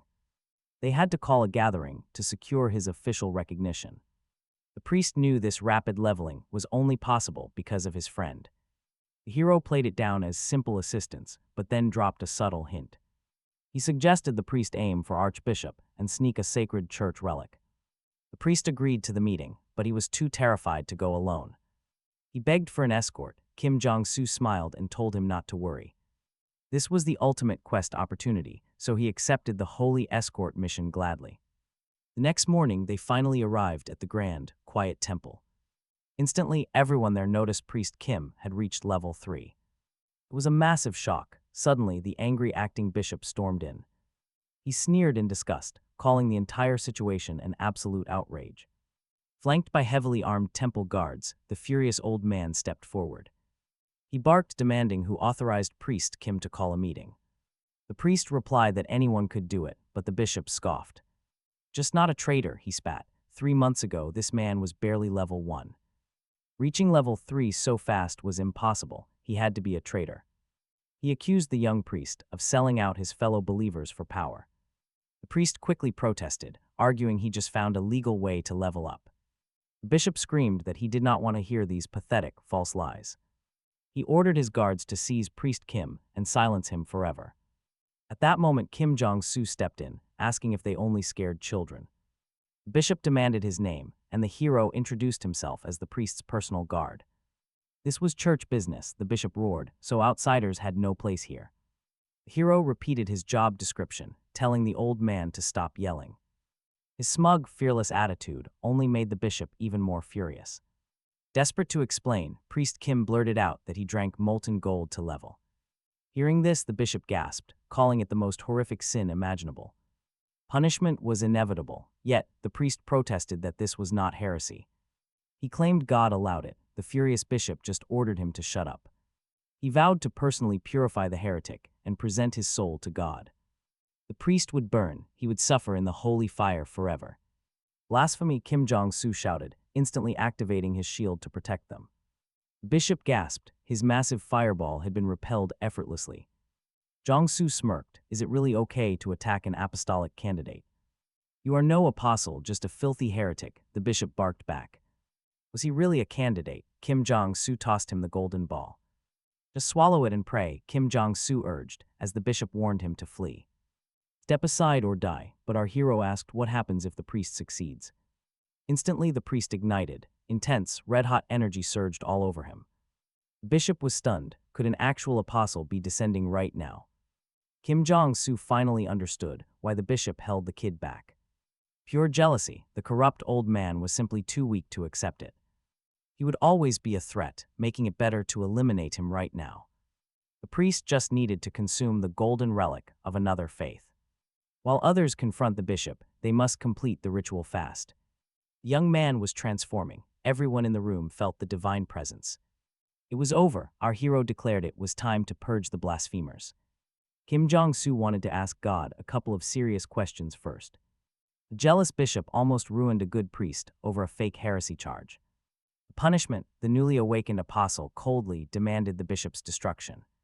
Drawing his sword, Jong Su pressed the cold blade directly against his forehead. He asked if the bishop heard the divine glory, a truth undeniable. With a swift flash, the bishop was obliterated, collapsing to the floor. Complete madness. The onlookers panicked, totally confused by what was unfolding. Priest Kim agreed that the deceased bishop was indeed the true evil. Jong Su shrugged, saying nobody should waste tears on trash like him. He deserved that end. What did God command the new apostle to do? He must go to the Levant, the cult's headquarters, and bring gold. Jong Su agreed. This journey would be the perfect way to level up. Besides, a stronger priest Kim meant he could pay back his debt sooner. First, they needed to raid the church's vault, which the priest eagerly promised. The priest wanted to be useful, so he brought out several sacred relics. Among them, our hero finally obtained his first R-grade holy sword. He never expected to receive a divine statue with such a broken ability. It granted the sanctuary skill, turning any designated area into a safe zone. If an enemy tries to invade, the magic automatically repels them. Perfect security. Now, Jong Su can train without worrying about surprise raids. He immediately began pushing his physical limits with his new divine blade. But he went too far. Even healing magic could not restore his energy. Yet Jong Su refused to stop, tirelessly practicing his inherited sword style. He could feel his internal mana and combat skills soaring to new heights. It was finally time to test the explosive results of his brutal training. Let's see. Our hero gets on the phone with Director Choi to ask how the older man is holding up.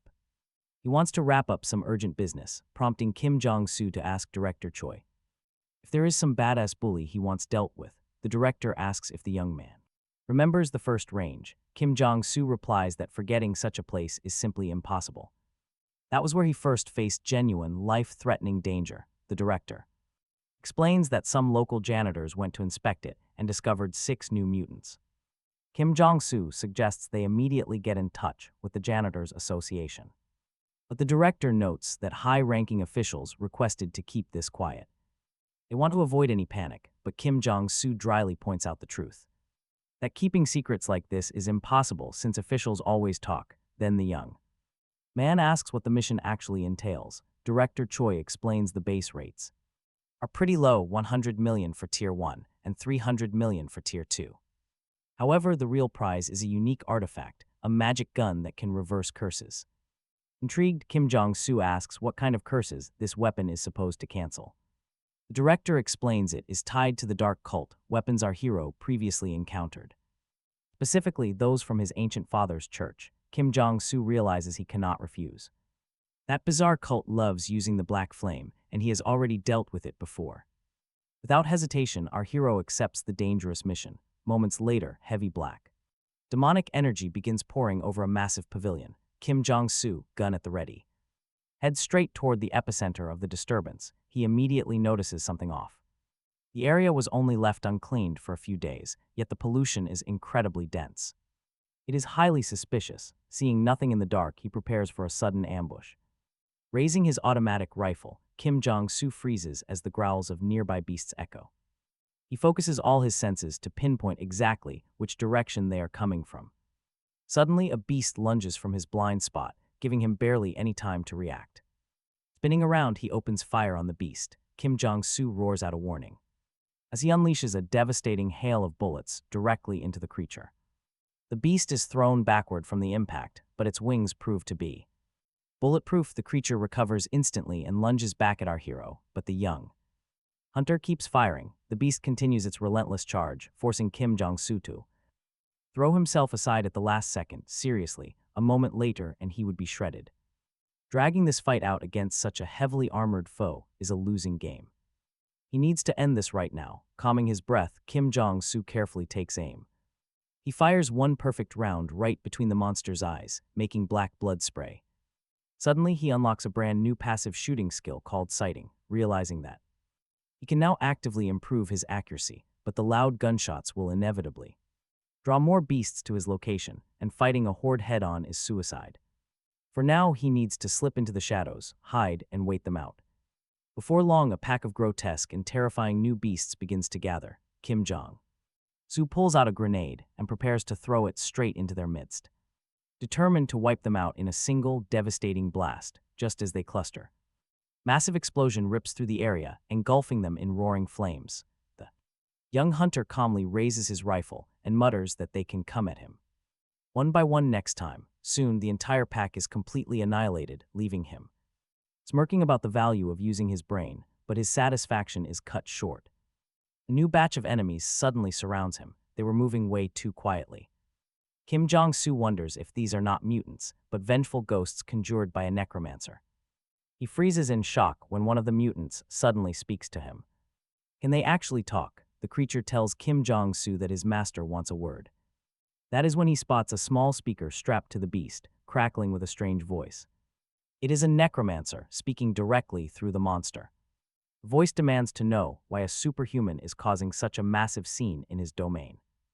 This definitely confirms it. Jong Su suddenly remembers the infamous Janitors Association. They clean contaminated magic zones, but it is just a cover. They are actually the most villainous organization around. Behind the scenes, they run dirty errands to quietly expand their own influence and power. He knows the janitors are behind this mess. They manufacture crises, so the state begs for help. Talk about a dirty tactic, but rival officials dream of tearing them down. But the necromancer ignores all that, offering a deal since they have no real reason to fight. He says he has a suggestion, noting that Jong Su is exceptionally strong.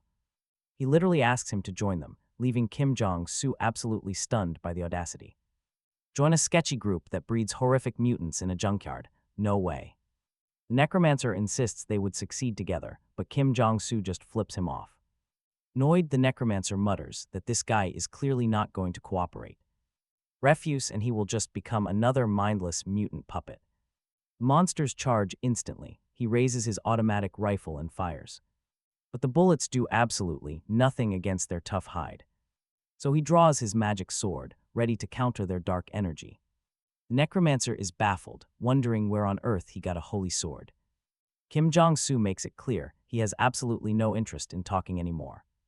This glowing sword in his hand is going to do all the talking. He knows this fight is easy since he easily outmatches these creatures. But there are just way too many mutants swarming him, meaning he needs a new plan. By stacking his defensive skills with his special artifact abilities, he gets 9 active skills. This is more than enough to give him a real fighting chance. But after his first strike, Jong Su is not satisfied with the damage output. The impact should have been much stronger, so he decides to try again. This second attempt yields a much better result, cutting down several foes. But his head feels dizzy, almost like he is trying to walk on high stilts. He needs to control his power better in the future, just as a new skill unlocks. He gets the acceleration skill and immediately triggers it to deal some heavy damage. Eager to test this raw, newly acquired speed, he prepares to launch himself forward. He leaps high into the air, triggering yet another newly unlocked skill, jump. Speed and jumping, you have to admit, it is the ultimate dodge combo. Constantly shifting his trajectory in midair, he leaps from spot to spot.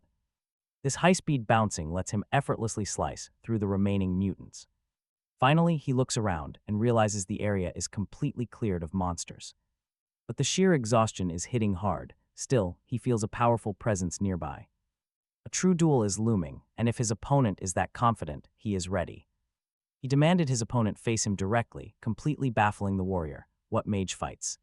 One-on-one, the beast decided to teach this upstart a lesson instead. This enemy was a shield-wielding ruined soldier, a Tier 2 undead creature descended from the necromancer Heron. But Jong Su knew his body hadn't recovered from his previous battles yet. It was crucial to avoid a head-on clash right now. Meanwhile, the necromancer watched, muttering that this human moved well and would make a fine undead puppet. Our hero recalled the #1 golden rule in Mysterious Soul: when you are fighting a summoner, you never waste precious time dealing with their endless minions. Closing the distance instantly, Jong Su lunged forward and swung his magic sword. Feinting with a clever low duck, he slipped right between his massive opponent's legs. Now positioned directly behind his foe, the giant Tier 2 monster quickly spun around. Spotting the agile hunter, the undead charged back, roaring that he would crush him. But suddenly, another enemy materialized, vowing to send this annoying human to his grave. Jong Su recognized that sinister face instantly. Hovering before him was the infamous R-rank necromancer, Heron, a commander of the Janitorial Association and landfill manager. Heron sneered, asking if the boy truly believed he could win this. Suddenly, Heron's pitch-black demonic hands split into multiple shadowy claws, reaching out to grasp. Young warrior, Jong Su immediately raised his blade to counter the dark magic. Heron just laughed, mocking him and declaring that a mere human could never defeat him. Flying arrows of dark energy suddenly rained down on Jong Su from every direction. Heron cackled, admitting how much he loved hearing his victims scream in absolute agony. But Jong Su wasn't done. He braced himself as Heron prepared his ultimate strike. Necromancer unleashed his ultimate technique, a massive and devastating explosion of pure darkness. Heron declared the fight officially over. Yet, emerging from the smoke, Jong Su was completely untouched. He calmly agreed that it was indeed over, leaving Heron speechless. Our hero smiled, calmly explaining that he hated letting good opportunities go to waste.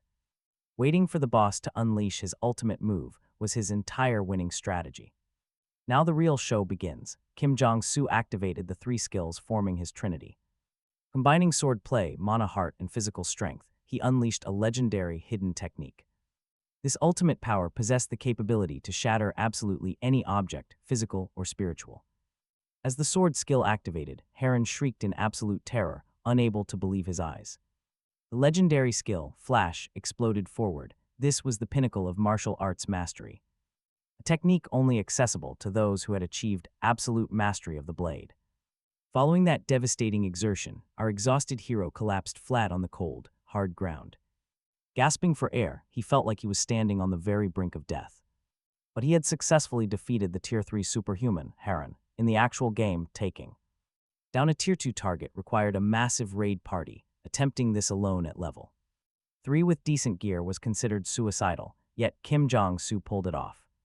He chuckled, knowing this impossible win was the result of 10,000 hours of gameplay.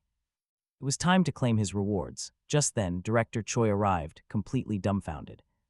Had this young rookie really wiped out an entire dungeon of high-level monsters by himself?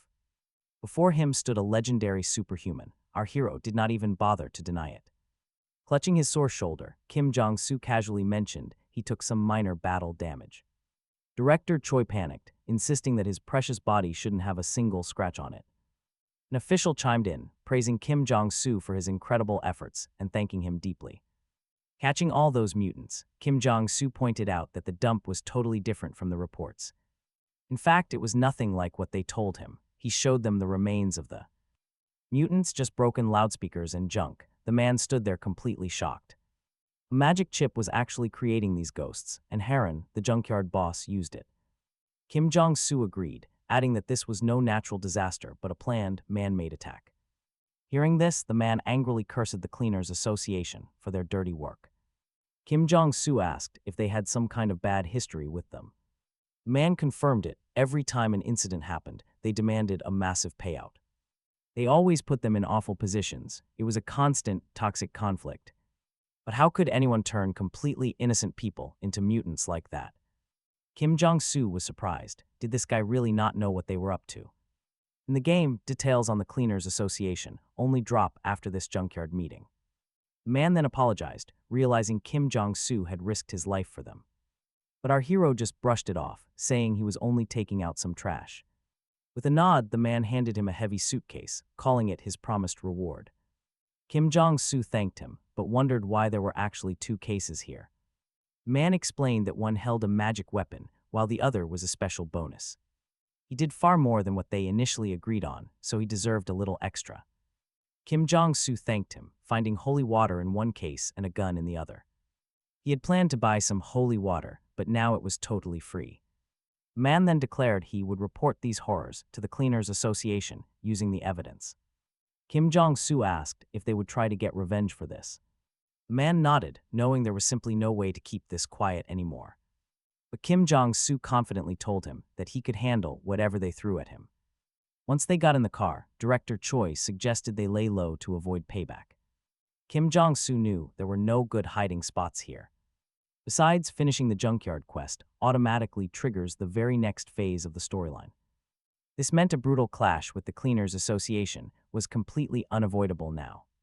Defeating Heron was his only real option. He was a massive headache. But here is the catch: this massive quest actually gives the player total freedom. So right now, the absolute best option for him is to just wait. Normally, the association chairman and his goons would raid the player's home. They bring a massive army of superhumans to completely trash the place. Jong Su figured he might as well take the easiest path to finish them. He turned to Director Choi, asking if he knew anything about the Canobin area. Choi explained it was a restricted zone south of the slums, holding a massive poppy farm. One step inside and the fumes make you lose your mind. Jong Su revealed who owned it. It belonged to the Cleaners Association, leaving Choi completely baffled as to why. Jong Su explained that those fields were just the tip of the iceberg. They ran a dark criminal operation, conducting illegal human experiments and trafficking. He decided they needed to hit Kanobun first, and the car sped off. Blasting through an intersection, the car screeched to a halt as he listed his needs.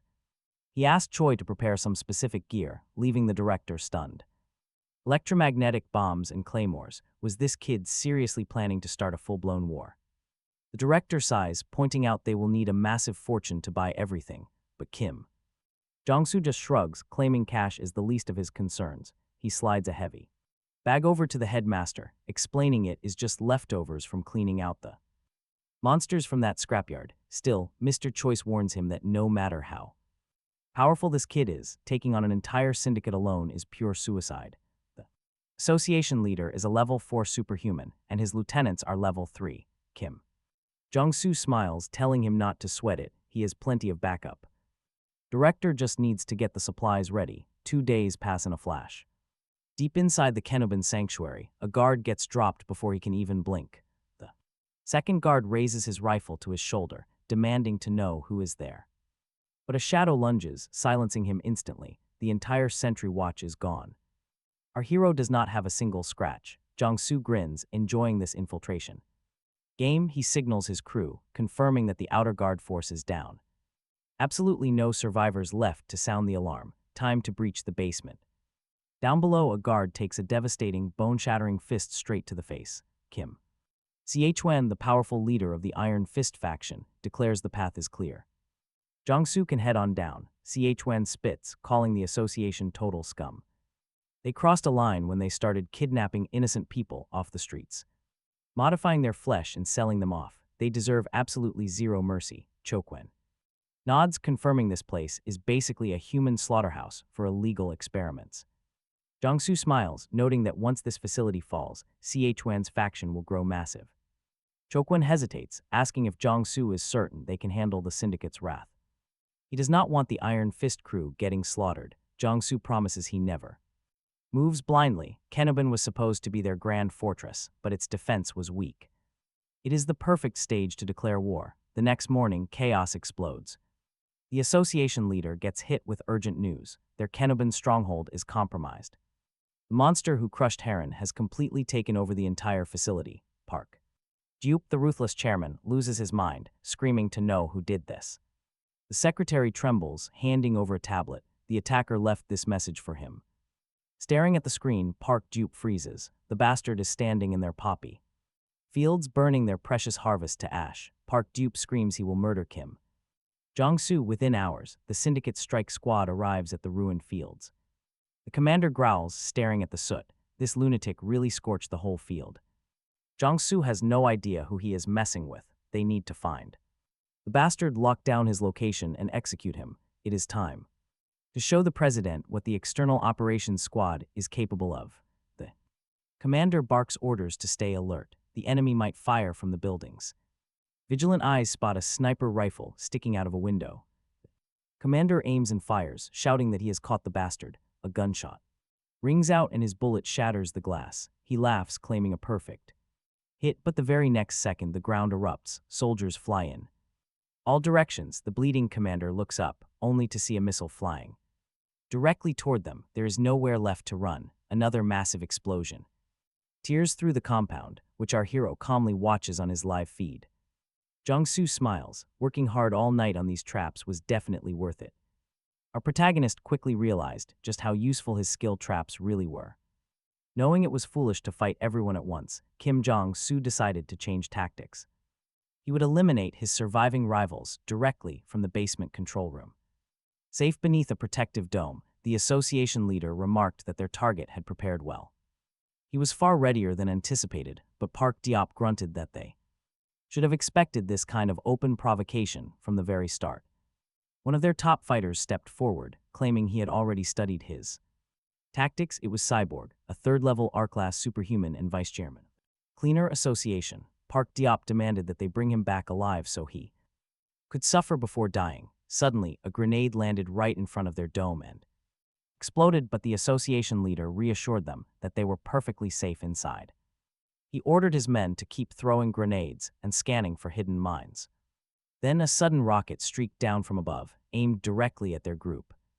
A massive explosion tore through their ranks instantly. Their gunner spotted the exact location of the attack and immediately fired back toward the right roof deck, heavily damaging the enemy sniper position with a direct hit. The rocket launcher perched up there was now completely and utterly disabled. The association leader declared they would storm the asylum and show them true hell. Even if their target already suspected his grim fate, the angry boss and his men breached the building only to find it empty. Meanwhile, our hero sat in his secret room, right before a surveillance console, wondering if humans could really act so heartlessly.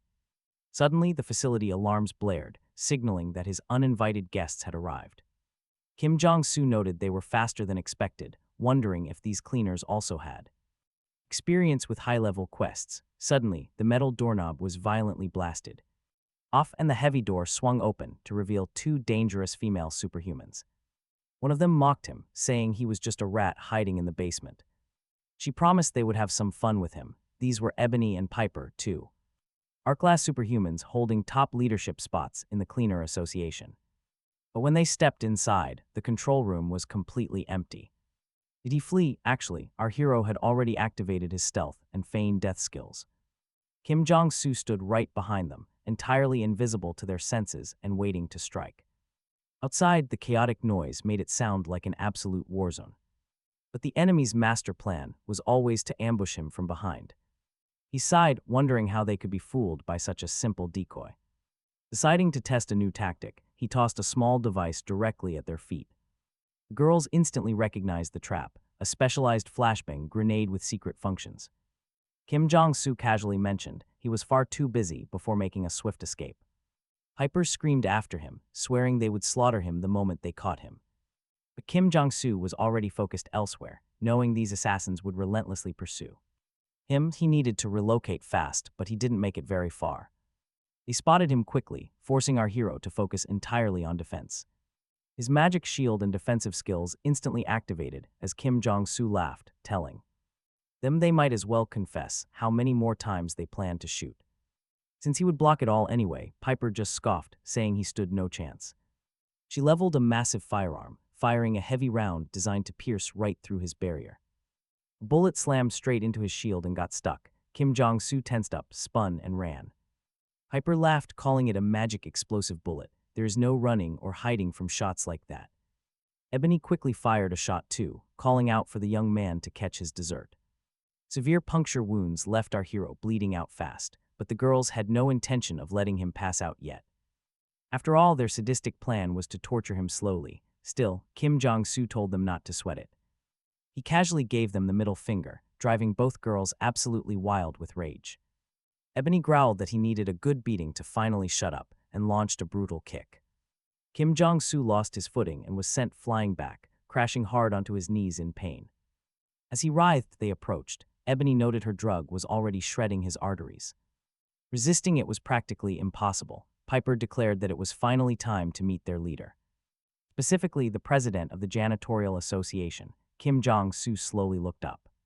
He muttered that they were already there, silently thinking that playing this role was pretty easy. He wondered if the girls actually missed that highly suspicious ticking sound echoing nearby. Maybe it was not a clock ticking after all, but a giant bomb. Triggering his skill, he bolted from the room, leaving the deadly duo standing in utter confusion. The girls stood completely bewildered. Jong Su smiled to himself. To make this trap work, he had to bait them directly toward that ticking watch. After all, he packed over 1 billion magic projectiles right inside that small device.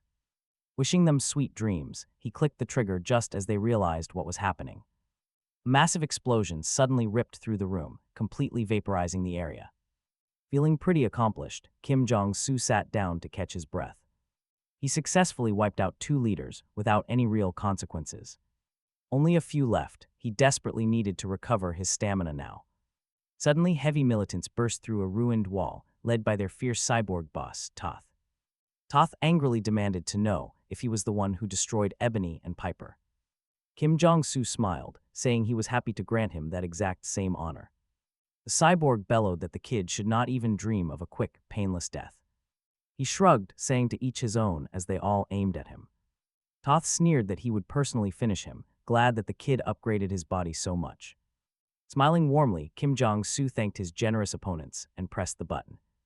Instantly, the enemies began writhing on the ground in pain. Completely paralyzed, Jong Su raised his weapon, boasting that this bomb cost a fortune.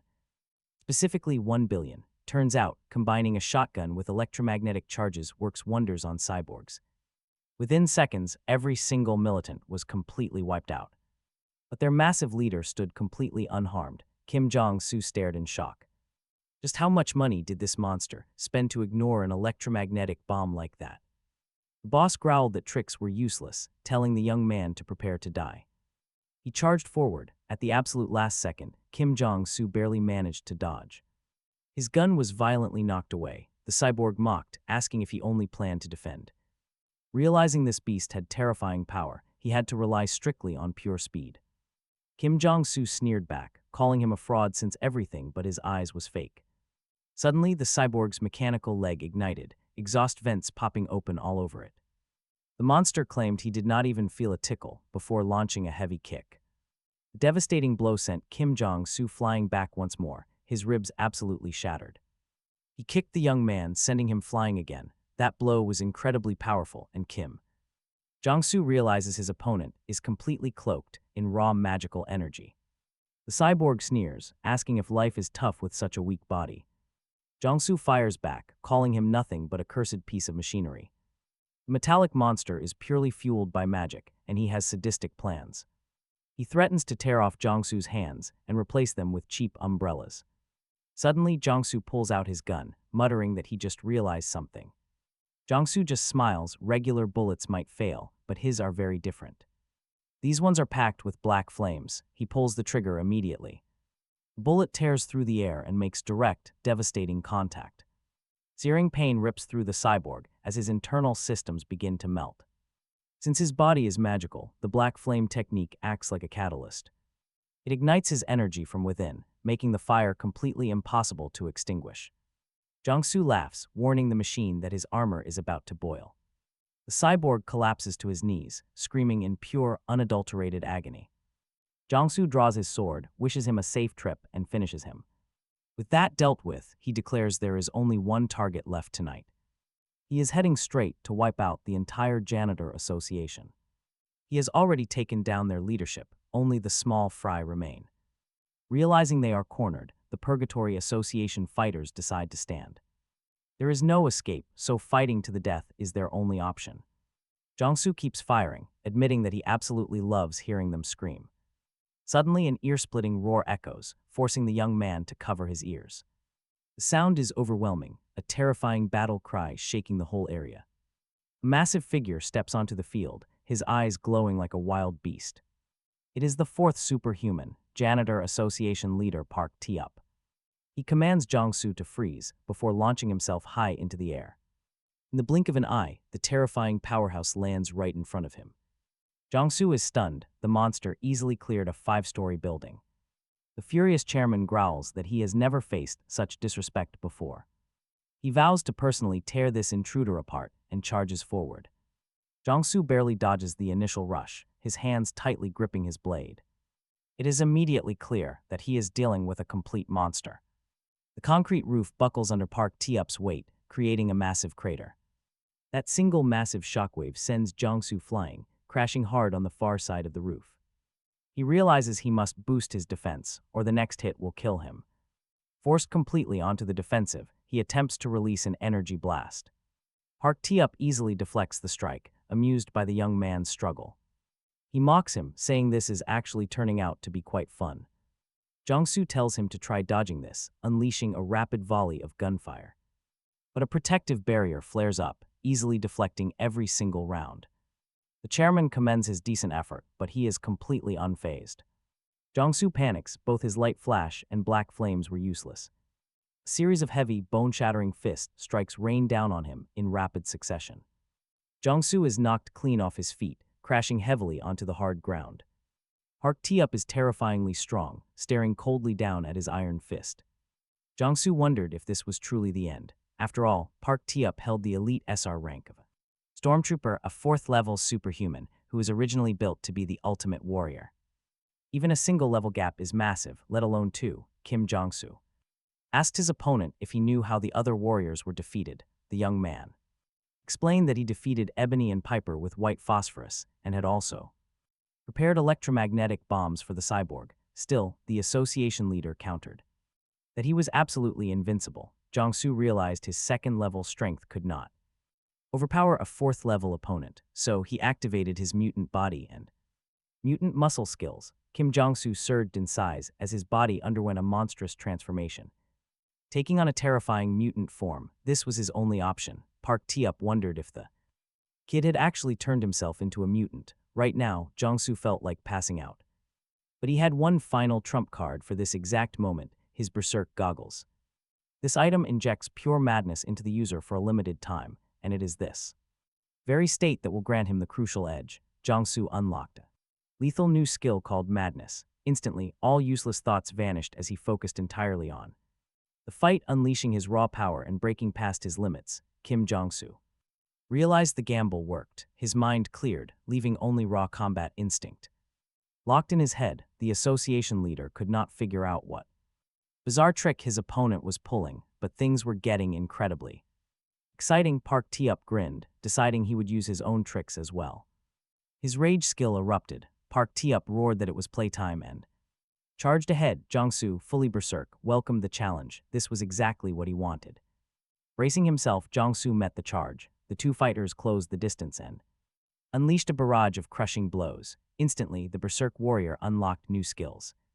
Heavy armor and raw strength. The sheer ecstasy of combat completely took over. Kim Jong-su shouted that he wished he could fight like this 24 hours a day. Park Ti-up admitted he had not enjoyed a clash like this in ages. Still, the association leader claimed it would ultimately end in his absolute victory. Kim Jong-su called his bluff and landed another heavy strike, but Park Ti-up countered that his desperate opponent was just mindlessly swinging, a strategy that would never yield any real results. The head of the association laughed, noting the berserker had no training and knew zero techniques. He was just swinging clumsily, relying entirely on raw, unrefined strength. Park Ti-up sent him flying back with another massive strike. Bleeding heavily, the berserker fell on his back. Rage consumed Jong Su. Was he truly going to lose this close brawl to a martial arts master? Right then, he noticed his madness skill was starting to wear off. With no other options, Kim Jong-su decided to bet everything on one final move. He realized he had to stop trading punches and start combining all the different skills he had acquired. Watching him, Park Ti-up declared that no matter what petty trick his opponent pulled now, his fate was sealed. Suddenly, Jong Su grabbed his enemy's arm and admitted that when it comes to pure martial arts, the association leader is definitely superior, but he added that he is not a fighter, he is a warrior. Suddenly, a blinding flash erupted. The leader of the association was completely blinded for a brief second. In that very instant, Park Ti-up's body was savagely pierced by a tactical dagger gripped tightly in Jong Su's hands. Jong Su whispered that it was a good fight. Bleeding out, the association their leader warned that the enemy was a complete monster. Park Ti-up collapsed to the ground as his body began to warp and shift. Kim Jong-su wondered if he had overdone it. He stared down at his hands, completely unable to comprehend what was happening to his physical body. He had actually achieved level 3, and it happened so unexpectedly. Completely drained of energy, he collapsed, realizing that this sudden level up saved his life. Talk about perfect timing. Soon, Kim Jong-su was recovering. In a tub filled with therapeutic spring water, he was finally back in safety. Director Choi rushed straight to his side, overjoyed to see that the boy was finally awake. When Kim Jong-su asked what happened, Director Choi explained that he had completely wiped out the entire janitors association and vanished alongside them. Everyone assumed he died, but Kim Jong-su simply thanked Director Choi. The director noted he had been barely breathing, requiring them to wrap him in sacred magic cloth. He remained unconscious for a whole week plus. Choi added, his phone was practically vibrating off the desk. Kim Jong-su laughed it off as mere madness, but Director Choi argued that taking out an entire association alone was completely insane. He had already collected all the valuable loot dropping from the fallen enemies, and if our hero ever needed anything else, he just had to ask. Kim Jong-su decided to prioritize his physical recovery. After all, reaching level 3 meant his options were wide open now. A week passed by in absolute silence. He realized that reaching this rank meant he could finally get official hunter certification and unlock some incredibly sweet benefits. That was when a young woman approached him, praising his insane growth rate. She called him an exceptionally talented level 3 superhuman. She even jokingly asked if he planned on building a whole new nation of his own. Blushing from her sudden praise, Jong Su cleared his throat and asked where he could officially register his power. She smiled, gesturing for him to follow. Moments later, Jong Su held his brand new license as she offered her congratulations. She admitted she was incredibly envious of his rapid progress. He asked why, and she softly confessed that she wished she possessed that kind of strength.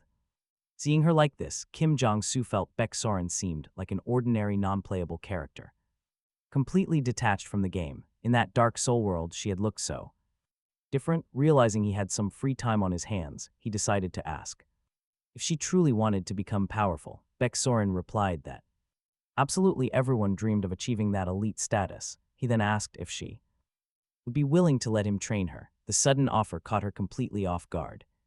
He promised to mold her into an elite fighter if she accepted. She hesitated, wondering why he would offer this. Jong Su extended his hand, telling her to trust him because he recognized her true potential. Baek Soren whispered in disbelief, asking if that was actually possible. He knew she was one of the 3 legendary warrior commanders. Of course it was possible. Baek Soren reached out her hand and accepted his terms, feeling deep down that she could trust him. He smiled, knowing she made the right move. Now it was time to begin training the future powerhouse. Jong Su firmly clasped her hand. As they locked eyes in silent agreement, it was a pivotal moment. He announced there would be no tuition, but she would definitely have to pay him back.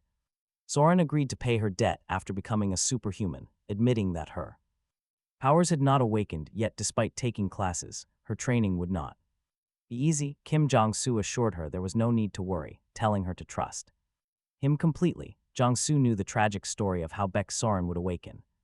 She carried the unlucky star trait, meaning her entire life would be stained with blood. This special trait was the first level of her becoming a berserker, which would instantly boost her combat power by 1000%. Although experience would skyrocket, a massive downside remained. She faced a heavy risk of psychological side effects, potentially turning her into a battle-crazed psychopath. But gaining this skill was the crucial first step for Baek Soren, Jong Su told her. She had to make a firm choice. Soren then worried it would cost a fortune, but he replied she only needed mental and spiritual strength, not cash. Soon after, an announcement summoned Jong Su, directing him to go up to the 5th floor reception area. He knew the superhuman center was strictly divided into different rank levels, meaning this summons had to come from a level 5 elite superhuman. Arriving at the lobby, Jong Su ran into a familiar face, CEO Woo Jin, the head of the security center and a level 5 powerhouse. Woo Jin could not believe he was seeing his old master here, warmly congratulating Jong Su for finally advancing to level 3, overjoyed to reunite at last. Jong Su admitted he was glad too, though he quietly noted how easily this wealthy background gave massive advantages, allowing the young master to quickly outpace him. Regardless, Woo Jin presented him with a generous gift to celebrate his latest level up. Surprised by the gesture, Jong Su realized having wealthy friends paid off.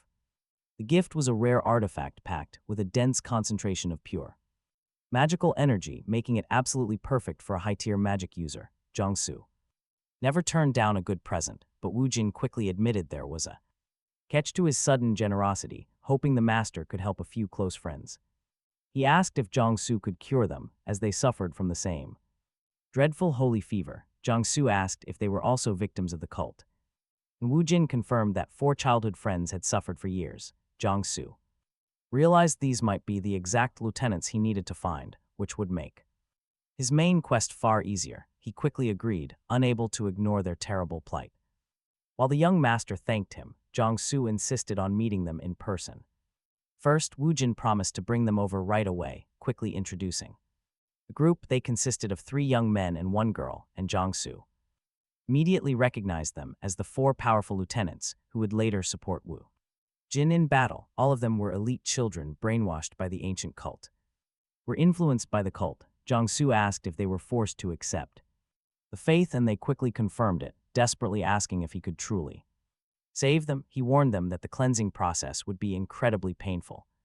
But if they endured, they would awaken just like Wu Jin. Were they absolutely ready for that? All four declared they would endure any torture to cure.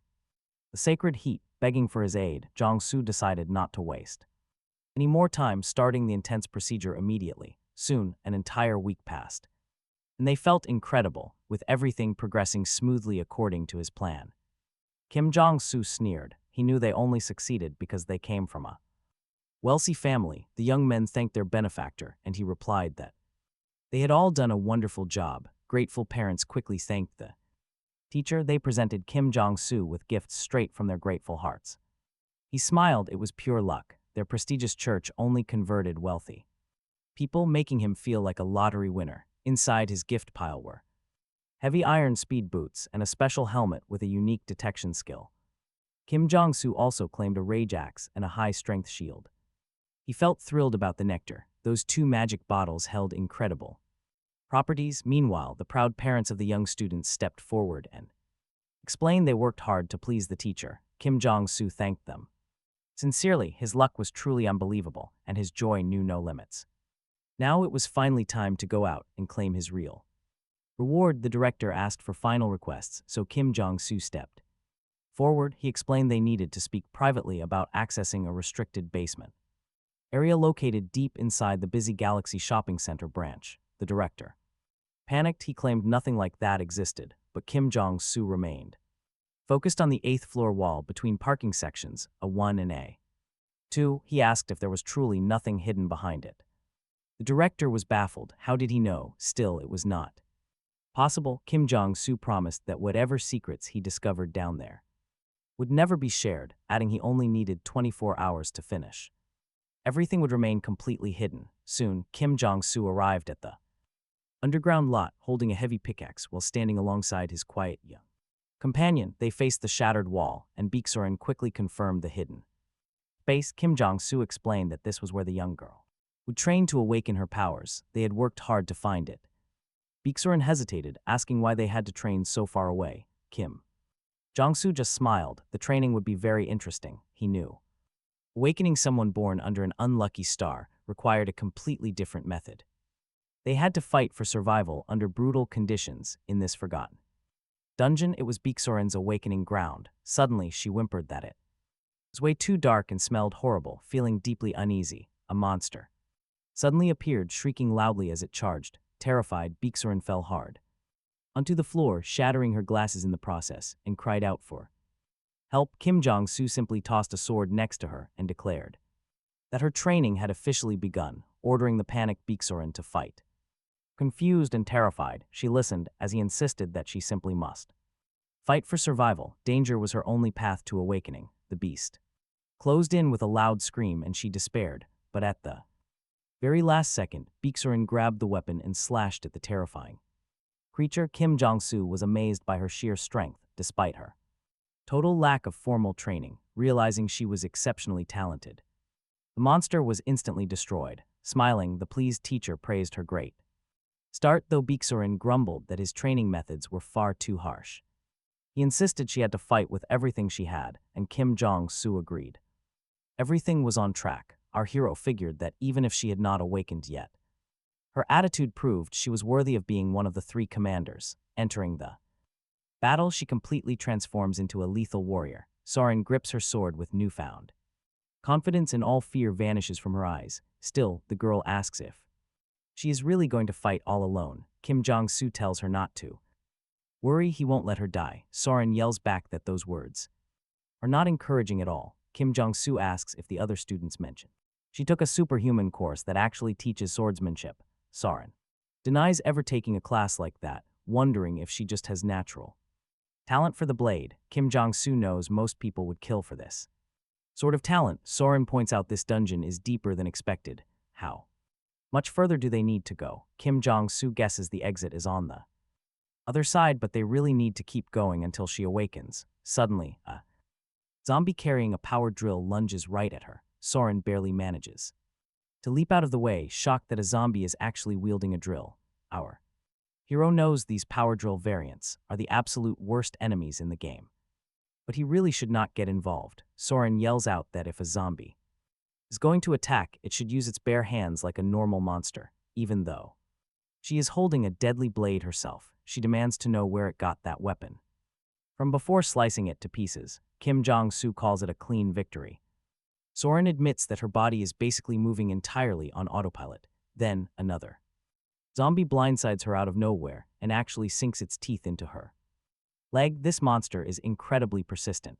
Jong Su stares at her wound as the girl panics, asking what is wrong. He reminds her that getting bitten usually means turning into one of them. Terrified, Soren begs him to put her down before she transforms, but our hero smiles. He actually brought a secret weapon along. He pulls out a small vial of holy water, since games always have a cure for the infection. Once the crisis passes, the two decide to take a quick break. Soren admits she was ready to accept her fate as a monster. She sighs, realizing just how unforgiving and cruel this new world really is. Soren points out that the local undead are pretty strange, wearing clothes and wielding tools. It is almost like someone made them on purpose.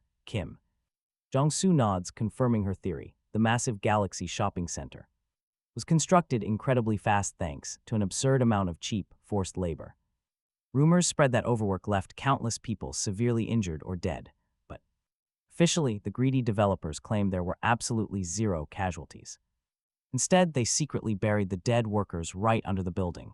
Later, the mall director found out, realizing a scandal like this would completely ruin them. So the dark truth of this restricted zone was buried deep forever. Soren shivers, realizing this place hides a deeply twisted, ugly reality. Jong Su silently recalls that the cult of the ancient father will eventually unleash these beasts to conquer Seoul, meaning he knows exactly where they will emerge. He casually mentions to his companion that he has a few special tricks. She can only agree. The guy is loaded with some pretty crazy skills. Jong Su recalled how Soren awakened during the game's zombie outbreak. He hoped transferring her to this world would trigger that same awakening. Meanwhile, the girl felt their only choice was to end the zombies' suffering.